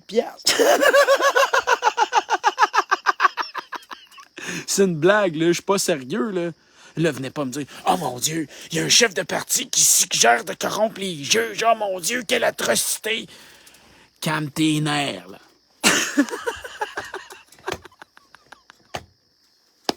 C'est ça la vraie liberté d'expression. Tu vois, ce que François Legault n'a plus, ce qu'Éric Duhem se gêne d'obtenir et ce que M. Gabriel Nadeau et Plamondon tentent de copier. Mais il n'y a personne qui est capable d'arriver parce que, en fait, c'est quoi le problème d'un menteur? C'est qu'il ne peut dire la vérité. C'est un menteur. Fait que, peu importe à quel point qu'il essaye de bien dire les choses dans ses mensonges, il est incapable de dire la vérité. C'est un menteur. Voilà le problème des politiciens. Puis voilà pourquoi que, à mesure qu'on se rapproche d'eux avec notre mouvement et notre implication quotidienne, à mesure que ces gens-là sont dans le trouble, parce que la minute que la vérité va rentrer dans ce Parlement et cet assemblement, ben ce gouvernement ne durera pas longtemps. La diligence des employés de la ville de Montréal a dénoncé le stratagème dont les actes ont été constatés de septembre 2021 à février 2022 a permis aux enquêteurs de l'IPAC d'agir rapidement dans ce dossier. L'entrepreneur et son employé font face chacun à une accusation de corruption dans les affaires municipales, une accusation criminelle pouvant valoir jusqu'à 5 ans de détention. Fait que là, on commence à comprendre qu'il y a bien des lobbyistes qui devraient faire 5 ans de prison. Sadek Lazouzi, pour sa part, fait face à un chef d'abus de confiance, lui aussi passible d'un emprisonnement maximal de 5 ans. Les 3 accusés ont été libérés sous promesse de revenir devant le tribunal le 9 novembre prochain. Hey, c'est ma date de fête, ça. Fait que là, ce qu'on apprend, c'est que corrompre, c'est 5 ans de prison, puis le gars qui a été corrompu, c'est 5 ans de prison, peine maximale. Ça veut pas dire que c'est ça qu'ils vont me tenir, là. C'est pas parce qu'ils ont fait ça qu'ils vont avoir 5 ans de prison, mais c'est le maximal. Mais là, moi, je me disais, crime, tous les lobbying, puis tous les gars là, qui portent des enveloppes aux fonctionnaires, on commence à comprendre pourquoi ça parle pas trop. Parce que finalement, la moitié des cadres et des dirigeants, ils seraient en prison. Puis là, ben, on dit qu'il y a une pénurie de main-d'œuvre. Écoute, on peut surtout pas envoyer des cadres puis des dirigeants en prison dans un contexte de pénurie de main-d'œuvre. Mais là, si on s'apercevrait que finalement, les lobbyistes octroient des contrats et ont des contrats à cause que justement, ils font ce genre de collusion-là. Finalement, le député, le ministre, le fonctionnaire, l'agence qui a fait le contrat, plus l'entrepreneur, plus le gars. Puis là, on a déjà des délais administratifs dans la justice. On a déjà de la misère avec les causes civiles, puis les causes criminelles, puis on est déjà fucking à côté partout dans les délais, puis... Fait qu'imagine, impossible. Fait que c'est pour ça, dans le fond, c'est un peu comme quand que le gars il reçoit une absolution inconditionnelle là, parce qu'il prend des photos en dessous des jupes des élèves, des filles pis tout, parce que c'est un professeur, mais qu'on manque de professeur, puis ça fait 13 ans qu'il est professeur. Fait que on n'est pas pour l'empêcher d'exercer d'être professeur. Fait que c'est la même chose. Le gars, c'est un corrompu, il corrompt les gens. Mais il n'y a plus de main-d'œuvre. Il n'y a plus personne pour le remplacer. Fait qu'on n'est pas pour les dénoncer, puis les exposer, puis les envoyer en prison. Il n'y a même plus de place dans les prisons. Il n'y a même plus de place dans les prisons, de toute façon. Les délais administratifs de la justice sont dépassés, puis il n'y aura plus personne pour diriger la société. On ne peut pas faire ça. Bon, voilà, on vient de régler le problème. C'est pour ça que, dans le fond, la corruption est inarrêtable, les amis. C'est que j'aime ça dire de la merde. Le pire, c'est qu'il y en a qui m'écoutent, puis là, genre, je dis de la merde, puis moi, je m'amuse, tu sais. Puis là, eux autres sont convaincus là, que hey, c'est une vraie réflexion full sérieuse. Là. Jonathan, c'est son intellect qui parle. Non, c'est juste que je m'amuse devant l'absurdité des faits énumérés, démontrés depuis des fucking siècles. Là. Parce que quand je regarde un Alain Guillemette qui débarque ici pour faire son allumette puis essayer d'allumer les autres, j'ai oublié d'y dire, tu manques de soufre. Hein, tu manques de souffle, mon homme. Ça marche pas, ton affaire. Je sais pas, là. Attends, on va essayer de te frotter, ouais. Je pense que je suis dû d'en fumer un. Tu m'en fais-tu un? Il était sur la table. Ah, il est ici, je pense. Ouais, je vais m'en faire un moi-même. Hein? Je vais m'en faire un, moi. Je sais pas comment m'en faire ça avec mes mains, là. Hey, sais-tu quoi? Je pense que j'en ai assez fait pour asseoir. Hein? J'étais rendu au dernier, je voulais me rendre en plus. J'étais rendu, là. J'arrivais. Puis là, le pire, c'est sans compter le reste de hier. Ça, c'est tout le reste de hier que j'ai pas eu le temps de faire encore. Ouais. Fait que là, il faut au moins finir celle-là. Fait que là, moi, dans cette nouvelle-là, je trouve quelque chose de vraiment triste. Je trouve ça vraiment triste parce que c'est comme... On s'en rend pas compte là, quand on va le lire, quand il va être lu, mais on va check bien, tu vas comprendre. L'heure juste, le pourcentage d'aînés qui gagnent moins de 30 000 $ par année a diminué depuis 2016. Fait que là, notre bureau d'enquête, ben, il est là pour rétablir les faits. Fait que là, notre ami Touki ici, il se fait pogner parce qu'il n'a pas dit bon chiffre. Mais c'est pas grave. Parce que ce qu'on apprend là-dedans, OK, c'est que ici, là, les personnes âgées de 65 ans et plus gagnent moins de 30 000. Ces chiffres ne sont toutefois pas à jour et le pourcentage d'aînés qui gagnent moins de 30 000 a diminué depuis pour s'établir à 53 %. 53 % des aînés gagnent moins de 30 000 $ par année. je sais pas si on réalise, là, mais à 30 000 $ par année pour une personne qui vit seule, au prix des loyers actuels et de la nourriture, on se rappellera le reportage que j'avais mis l'autre jour de ces aînés qui mettent de l'eau dans leur jus ou qui mangent 2 soupers avec une cuisse de poulet et qui disaient « Je ne sais plus où serrer la ceinture malgré qu'ils avaient 80 quelques années ». Fait que moi, je comprends pas comment ça que 53 % des aînés qui sont en dessous du seuil de pauvreté cette année au Canada et au Québec, selon le calcul qui avait été démontré dans un autre de mes lives par les journalistes que j'avais publié, qui nous expliquait que en moyenne, tout dépendant de la municipalité d'où tu vis, cette année, le seuil de pauvreté va en moyenne de 29 000 $ à 36 000 $, tout dépendant d'où tu vis au Québec. Donc, quand 53 % des aînés cette année gagnent moins de 30 000 $, ça veut dire que 53 % des aînés cette année sont sous le seuil de pauvreté. Fait que comment ça se fait qu'on laisse ça arriver puis que personne n'en parle? Mais qu'encore une fois, on entend des affaires incohérentes. Parce qu'en réalité, là, le vrai problème de ces gens-là, c'est quoi? C'est clairement que leur prime n'est pas indexée au coût de la vie. Là. Fait que le gars, il a une rente, ou la madame, elle a une rente. Puis là, ben, il y a 20 ans, c'était correct. À 60 ans, c'est correct. Mais là, il arrive à 70. Il arrive à 80. Ça marche plus pantoute. Puis là, au début, ben, ils avaient vendu leur maison, puis ils avaient retiré leur REER, puis leur épargne, puis ta. Fait qu'ils s'en sortaient. Mais là, plus qu'ils avancent dans le temps, plus qu'il leur reste rien. Puis là, qu'est-ce qui arrive à quelqu'un qui est stressé, qui est anxieux, qui n'est pas capable de bien manger, puis qui est âgé? Ben, il tombe malade, se ramasse d'un CHSLD, puis il nous coûte encore plus en tant que système de santé que ce qu'on lui aurait redonné sur son chèque pour qu'il soit capable de bien manger puis de se loger. Puis après ça, on entend la CAQ nous promettre 235 millions pour les soins à domicile. It's not making fucking sense. Donne 235 millions, fucking 53 % des aînés qui sont sous le seuil de pauvreté au Québec. Oh, Jonathan, you know, we're not thinking in this way. Yeah, we prefer to get the money in our system by our system to make people think that the money's for them, but the money's thing, you just go back in the system in a kind of way that the person don't realize that they never touch the money, but the money's for them, you know? Yeah, it's how we work. Puis capable. Je t'écœure. Je me dis, allô, man?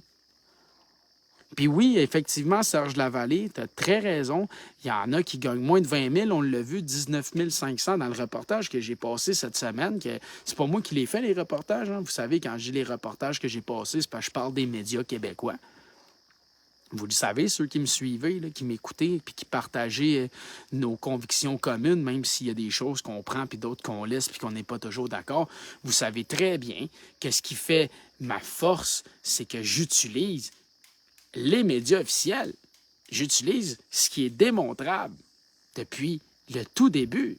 Parfois, j'ai osé aller dans des sites douteux. J'ai mangé mes bas, j'y retourne plus. Voilà, j'ai compris. Hein? À un moment donné, à force de faire, hein, à force de tirer des pucks dans le net, on finit par la sacrer top net. Un moment donné, ben, c'est ça.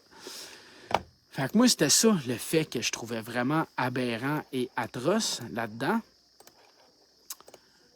Puis écoute, pour le reste, là, je pense que le reste, je vais le garder pour demain, plus que ce qu'il y aura demain.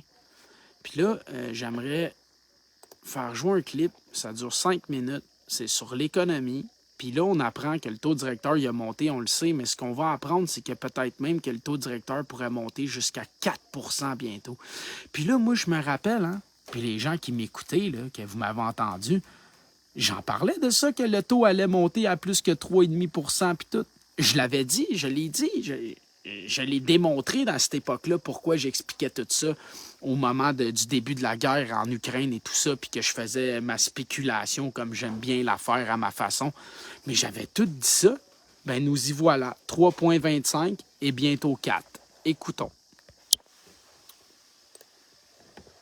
Bonsoir. Alors, nouvelle hausse importante, Stéphane Marion, de 75 points de base aujourd'hui à la Banque du Canada. Est-ce que c'était justifié selon vous?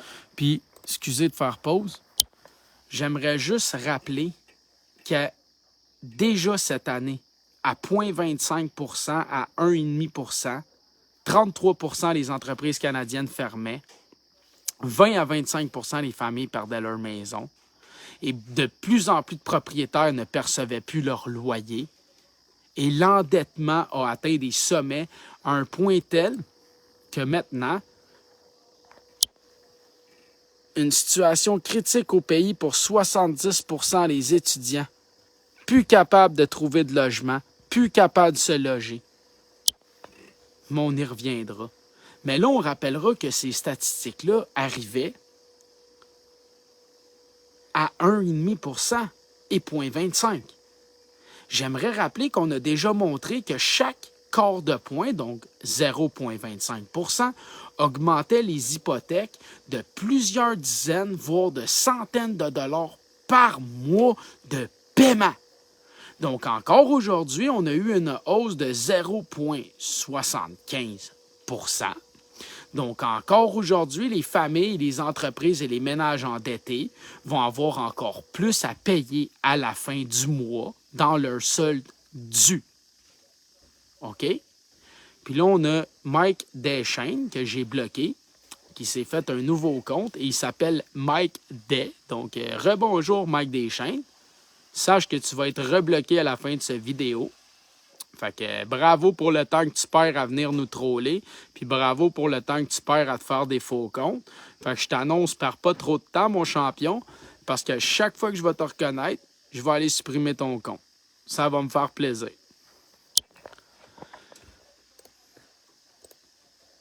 Oui, mais ça commence à en faire beaucoup. 300 points de base en peine 6 mois. Moi, je n'ai jamais vu ça de ma carrière. Donc, clairement, on applique les fins de façon brusque. Ça va laisser des traces. C'est-à-dire? Bon, on voit déjà certains secteurs de l'économie qui ralentissent. On parle du secteur immobilier. Il y a fort à parier qu'avec des hausses supplémentaires qui ont été annoncées aujourd'hui, il y aura un ralentissement économique qui pourrait aussi accoster auprès du consommateur au cours des prochains mois. Donc, c'est voulu.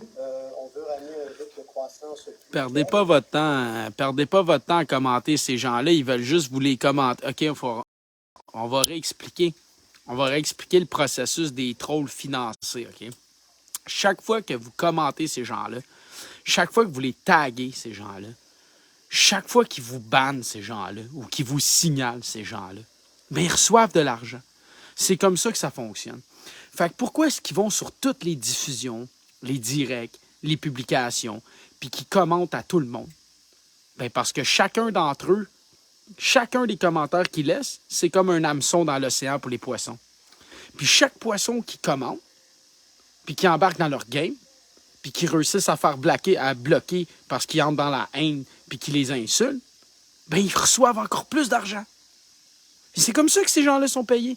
Fait que pourquoi vous croyez qu'ils passent leur journée à harceler les gens sur toutes leurs publications et leurs murs de plusieurs groupes et militants? Parce que chaque commentaire et chaque bannissement égale une somme d'argent. Donc, ces gens-là ne vénèrent pas la conscience, la liberté, l'autonomie. Ils vénèrent ce qu'on expliquait au début de ce live, ce fameux Dieu argent. Donc, ne perdez pas votre temps parce que votre présent, comme on dit, le temps, c'est de l'argent. Donc, votre temps, votre présent, vaut pas mal plus que cette somme d'argent qu'il va recevoir pour répondre à vos commentaires. Donc, bloquez-les, ignorez-les. Exactement, Michel Cochon, exactement, tu as exactement le bon mot. L'indifférence. Voilà.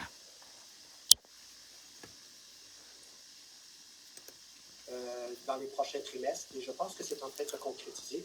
La bonne nouvelle, ce que ça veut dire, c'est qu'on est en train de devancer les hausses de taux. C'est comme si on avait rattrapé toutes les hausses de taux qu'on avait refusé de faire en 2021. On les fait toutes en 2022. Je pense qu'après le mois d'octobre, on pourra prendre une pause, M. Fillon, et ça, ce serait la bonne décision. Donc, la Banque dit quand même aujourd'hui que ce n'est pas terminé, que la demande restera. Ce n'est pas terminé. D'autres hausses seront nécessaires. Mais vous dites, 26 octobre, il y a une hausse, puis après ça, on arrête? Si les données collaborent avec notre vision des choses et que l'inflation continue de ralentir, parce que ce qui est inusité cette fois-ci aussi, c'est que... Le son est bon? On y va avec des hausses très costaudes au niveau des taux d'intérêt, dans un contexte où l'inflation semble se stabiliser. Or, la Banque du Canada préconise une médecine un petit peu plus douloureuse, à savoir que je dois voir confirmer que l'inflation est fortement diminuée. Bien d'accord, Jonathan. Si, comme on pense, l'inflation est en deçà de 5 en début 2023, bon, il y a fort à parier que déjà cet automne, la Banque du Canada arrêtera avec ses résultats. Est-ce qu'on s'en va, cela dit? Là, on est à 3,25 Est-ce qu'on s'en va à 4 Je pense qu'on va tenter d'aller plus près de 4 M. Fillon, mais 3,75, juste en deçà de 4 est peut-être un objectif plus louable pour la Banque du Canada. Je m'explique. Il ne faut pas oublier que la Banque du Canada n'est pas la seule à monter les taux. Ça se produit partout à travers le monde. La Banque centrale européenne, européenne va en faire une demain. C'est pas très fort. Si tout le monde met les freins en même temps, mais vous allez mieux entendre mondial, comme ça. va évidemment ralentir plus rapidement. Est-ce qu'on prend pour acquis à la Banque centrale, pensez-vous, qu'au début 2023, il y a une récession pas monter le son. Je ne pense pas, parce que dans un contexte où l'économie maintient quand même un certain momentum, il y a quand même des restants de stimuli budgétaires qui sont déployés encore dans l'économie canadienne. Nous, on mise plutôt sur une croissance d'autour de 1 ce qui n'est pas du négatif. C'est une croissance, oui, bien moins vigoureuse que 3 mais le 1 garantit aussi, nous aide à penser que déjà en 2023, il peut y avoir un recalibrage de la Banque du Canada avec un ajustement à la baisse des taux. Donc, on est en train de monter plus rapidement en territoire restrictif de façon à pouvoir recalibrer en 2023. Fait que là, ce que ça veut dire, c'est que pourquoi est-ce qu'ils font ça s'ils recalibrent réellement en 2023? C'est que moi, c'est mon analyse, c'est mon opinion, puis ça vaut ce que ça vaut, puis vous avez le droit de pas être d'accord et de penser autre chose et de m'expliquer et de me démontrer autre chose, et je serais bien tout oui. Mais c'est que si on augmente les taux pendant un an et demi, tous les gens qui n'ont pas d'argent sont à côté, ils sont là. Puis là, à un moment donné, il tombe. Mais lui qui a un peu d'argent, qui a un meilleur salaire, il se serre la ceinture, puis il réussit à passer à travers. Donc, c'est qui passeront pas à travers?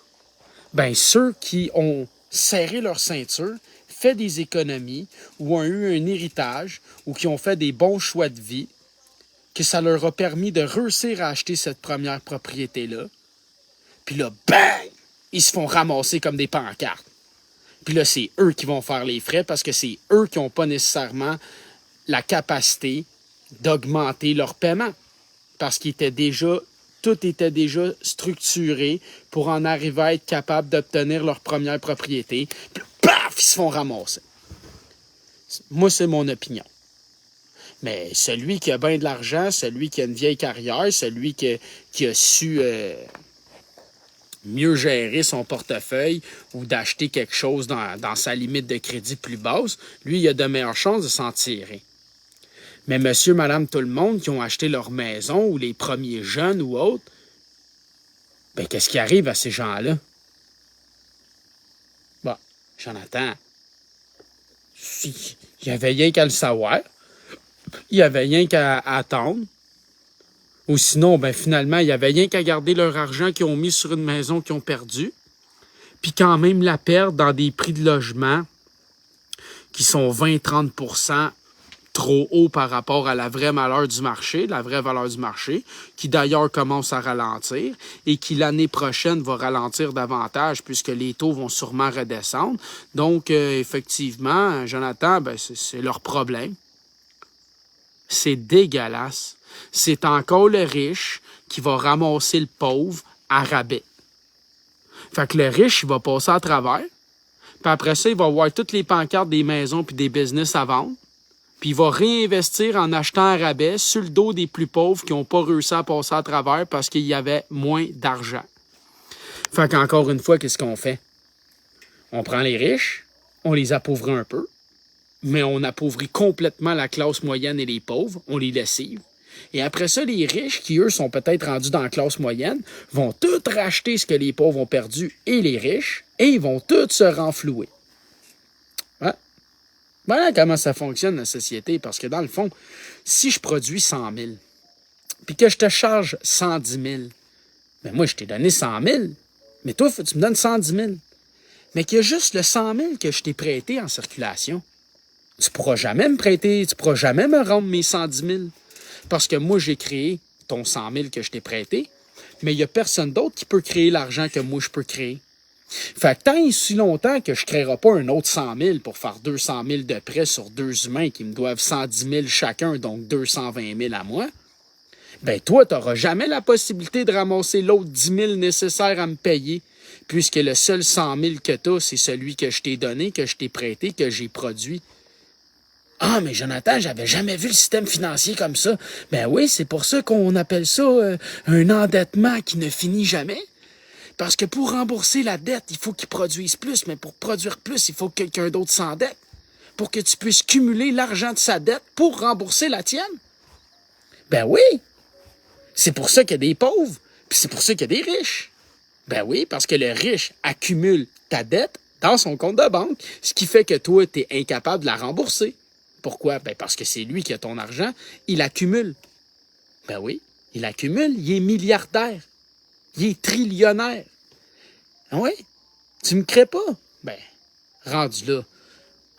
Fais tes devoirs, puis démontre-moi où que je me trompe.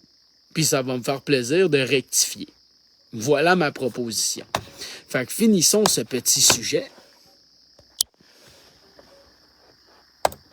Fax rapportait cette semaine que les Canadiens s'endettent. Excusez, c'est vrai, le son n'était pas assez fort, je vais vous laisser comme ça. Cartes de crédit, que les soldes de cartes de crédit augmentent rapidement. On a vu aussi récemment les dossiers d'insolvabilité qui se multiplient. Est-ce qu'il n'y a pas un danger réel d'avoir une hausse qui est trop dommageable pour beaucoup trop de ménages? C'est la raison pour laquelle on est en eau un peu plus trouble à partir de maintenant, du moment qu'on dépasse le 3%, 3,25 les prochaines actions de la Banque du Canada pourraient être un petit peu plus douloureuses. Moi, je veux quand même faire le point sur le fait qu'on est en train de normaliser. Les problèmes de la Banque du Canada, les prochaines augmentations, comment il a dit ça, attends? C'est la raison pour laquelle on est en eau un peu plus trouble à partir de maintenant, du moment qu'on dépasse le 3%, 3,25 les prochaines actions de la Banque du Canada pourraient être un petit peu plus douloureuses. Les prochaines actions de la Banque du Canada pourraient être un petit peu plus douloureuses. Je peux-tu te dire que je suis heureux de rien posséder en ce moment? Je peux-tu te dire que je suis heureux de pas avoir de carte de crédit, que je suis heureux de pas avoir de charneux, que je suis heureux de pas avoir de bateau, que je suis heureux de pas avoir aucun fucking prêt, man, que je suis heureux de pas avoir une maison à payer pendant 30 ans, 40 ans, 25 ans. Tabarnak, man. Ben oui, je suis pauvre, je suis un va-nu-pied, je suis un sans domicile fixe indirectement, parce que tabarnak, je vais partout, jamais chez nous, puis j'ai pas de job, j'ai déjà une plainte à régie, j'ai des dossiers criminels, personne ne veut me louer de logement. Bon, je suis un sans domicile fixe. Fait qu'au bout de la ligne, je suis bien en tabarnak, moi. D'être capable de vivre avec aucune responsabilité, avec un minimum de dépenses, sans payer d'impôts sur le revenu. Tabarnak, man! Sans avoir de paiement autre que mon cellulaire, puis mes plaques, mes assurances, puis mon gaz dans mon char. Tabarnak! D'après moi, je fais partie... comment on appelle ça, là? Des gitans. Je suis un gitan, moi. Je suis un des derniers gitans. C'est sûr. Je suis vraiment chanceux. Je me verrais pas en ce moment, là. Être un père de famille avec 2-3 enfants, là. Puis voir ma maison me coûter 3, 4, 5, 600 piastres de plus par mois depuis un an. Je capoterais ma vie, là. Parce que juste l'épicerie, là, c'est 100, 150 piastres de plus par panier d'épicerie pour une famille facile, là. Facile, un 100 piastres de plus pour une famille de 4-5, là, pour les mêmes affaires qu'il y a quelques mois, là. Fait que là, tu fais ça. Plus le prix du gaz, plus le prix de ton hypothèque, plus le prix de ta carte de crédit. Tu dis, hey, j'espère que vous faites 100 000 chaque. Parce qu'après impôt, il va vous en rester 50 quelques mille. Fait que vous allez faire 100 quelques mille chaque à deux. Vous êtes correct. Moins les impôts, il reste 100 quelques mille. Là. Tu dis, hey, 100 quelques mille. Tu dis, ouais, c'est juste 2000 pièces par semaine. Ça va être 2000 pièces par semaine à 2 voitures, à temps de paiement par semaine, plus l'électricité, le gaz, le ci, le ça, blablabla. Tu dis, ouais, finalement, 2000 pièces par semaine. Il dit, ouais. Il dit, une chance qu'on fait 2000 pièces par semaine. Il dit, Chris, l'autre, il a 800 pièces par mois. Lui, il fait comment? Je sais pas. J'ai jamais pensé à celui qui faisait 800 pièces par mois. Comment il faisait? Parce que nous autres, à 2000 pièces par semaine, on a... hey, t'es obligé de checker ce qu'on mange, là. Réalisez-vous qu'il y a des gens qui font 700$ par mois. Il y en a qui ont des travails précaires, sont étudiants. C'est pour ça l'article, c'est ça. C'était quoi l'article? Excusez, j'ai le nez qui pique, là, mais... Pourquoi 70% des étudiants ont de la misère à se loger, puis c'est critique au pays? Ben, c'est à peu près ce qu'on est en train de dire. C'est à peu près ce qu'on est en train de dire à travers les lignes. Mais c'est un secret. Fait qu'on va continuer le reportage. Parce qu'il faut que je finisse ce live. Moi, je veux quand même faire le point sur le fait qu'on est en train de normaliser les faillites des ménages qui avaient fortement... T'es-tu malade, toi, que j'ai un char neuf? C'est qui dit j'ai un char neuf? T'as pas vu mon Hyundai Elantra 2009 que j'ai payé cash 2700$ quand il y en avait un 2008 à Saint-Hyacinthe qui coûtait 4500$? Moi, j'ai un 2009, j'ai payé 2700$ cash, un aubaine à Turso, man. Un 2009, on est en 2022. Tu dis j'ai un char neuf? Aïe, aïe, man. T'as pas assez vu mon char dans les photos avec les collants dessus, puis dans les lives, quand je me filme en conduisant ou quoi que ce soit. T'as jamais été à aucun événement d'où je me suis rendu pour voir que j'ai un Elantra, man, bien ordinaire. Que c'est même pas le type de modèle de char que j'aurais voulu avoir, mais que je l'ai acheté parce que c'est ce que je pouvais me permettre. Tu dis vraiment n'importe quoi, pour vrai. T'es un insulte même à l'intelligence d'un être humain, pour vrai. T'es vraiment quelque chose, là. Tu dis, toi, t'es grave, là. Débarquer puis agresser le monde de même avec tes oui-dire qui ont même pas de fondement, qui sont même pas démontrables, qui sont complètement l'aliénation même des faits. Tu dis, comment t'as été payé pour un commentaire comme ça? Mais là, je t'ai répondu. Tu vas sûrement avoir au moins une pièce et demie, là, le fameux influenceur de l'UNESCO, Chris, qui dénonce ton commentaire qui n'a pas de sens. Ah, Jonathan, je t'ai fait perdre ton temps, man. Fait que t'as perdu du cash, de l'énergie, puis ton essence. Puis j'ai même réussi à te primer, mon esti. Ouais! C'est genre ta mentalité de piment, là. Fait qu'écoute, j'ai répondu à ton affirmation de marde, on va retourner à notre vrai sujet. Excusez-moi, là, il se fait tard, là, puis je trouve ça drôle. Ces gens-là, je les trouve vraiment drôles. Oui, Alief Laurent, t'as raison, Alief Laurent. Merci, hein, vous êtes vraiment sage. Moi, là, j'ai un auditoire de gens aguerris, avertis, remplis de sagesse, de compréhension, de capacité d'action, de penser par vous-même, de vérifier. Hey, même vous autres, là, comme un matin, j'ai posté la photo d'un document qu'un parent m'a envoyé en privé. Là, j'étais comme, j'ai pas le temps de vérifier. Si je t'occupe à côté, là.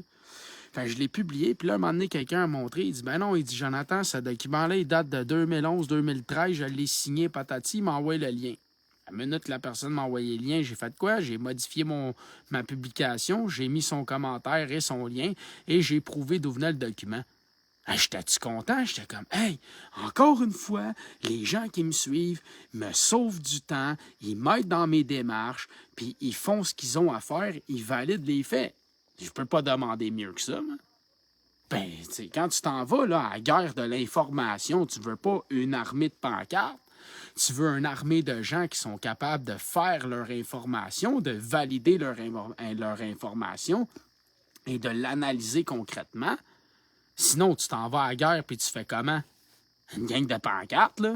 Ça va ressembler, man, au dernier des samouraïs à la fin du film avec quand les samouraïs courent avec les machine guns. Là, puis là, les samouraïs ils courent puis ils finissent tout à terre. Là. Pourquoi? Ben, tu sais. Anyway, je parle. Je ne dis pas que c'est agréable, mais on parle d'une normalisation qui se compte. Et si cette normalisation elle s'effectue, ben, il y a une moyenne pour la Banque du Canada de calibrer sans amener un ralentissement plus douloureux ou une contraction de l'économie. Est-ce que la Banque a raison de dire OK, on a vu l'essence ralentir, mais tout le reste des biens et services est en hausse? Est-ce que la Banque du Canada a raison de cibler cet état de fait présentement, du fait qu'il y a de l'inflation à peu près partout, même si l'essence commence à ralentir? L'inflation sur une base année sur année, elle est encore haute. Je suis d'accord avec elle. Je lui accorde. Cela étant dit, au cours des prochains mois, on pourrait avoir une décélération d'inflation beaucoup plus importante qu'il ne pense. Dans notre cas, nous, on pense qu'au niveau des biens de consommation, il pourrait y avoir certaines baisses de prix. Et ces baisses de prix-là, dans le secteur des biens, pourraient se traduire par une inflation globale qui décélère beaucoup plus rapidement. Quand la Banque du Canada dit qu'il y a une forte inflation qui risque de s'enraciner, ça veut dire quoi, ça? On pense que ça pourrait amener à des anticipations de croissance des salaires qui soient au-delà de la productivité, qui amènerait un environnement d'inflation beaucoup plus étendu, comme on l'a vu dans les années 70. Je veux tout de suite vous rassurer, M. Fillon, les attentes de marché ne sont pas à cet effet-là. Les marchés croient encore à la crédibilité de la Banque centrale avec une inflation, des attentes d'inflation autour de 2,5% au cours des prochaines années. Stéphane Marion, merci beaucoup d'avoir été avec nous ce soir. C'était très clair. Merci. Pour voir nos émissions en entier, rendez-vous sur la chaîne Ici RDI. Fait que voilà, j'ai fait pas mal tous les sujets que je voulais faire à soir. J'en ai plusieurs autres, mais on y reviendra un autre tantôt.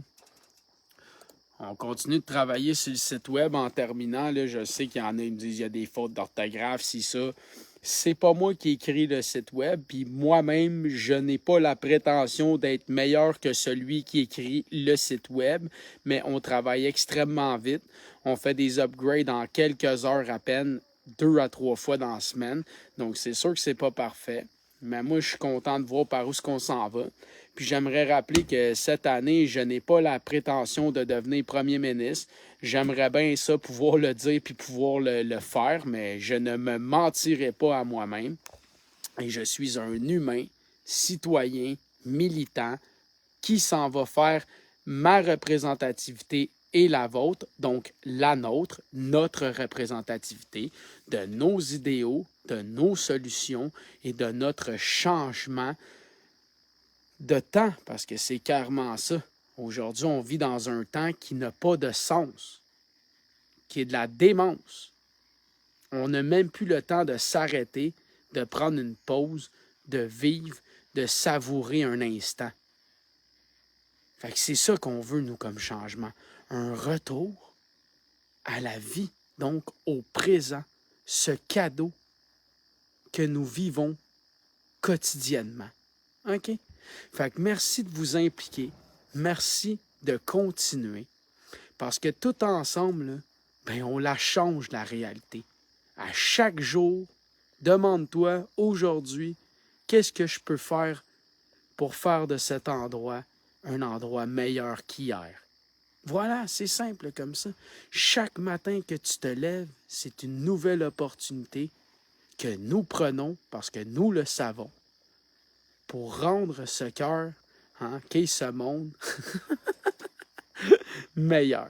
Mais oui, c'est juste ça l'amour et ça. Tu me dis, Jonathan, t'es fou, tout le monde se tape ça à la gueule, les bombes, les ci, les ça. Oui, mais ça, là, c'est parce que c'est ça.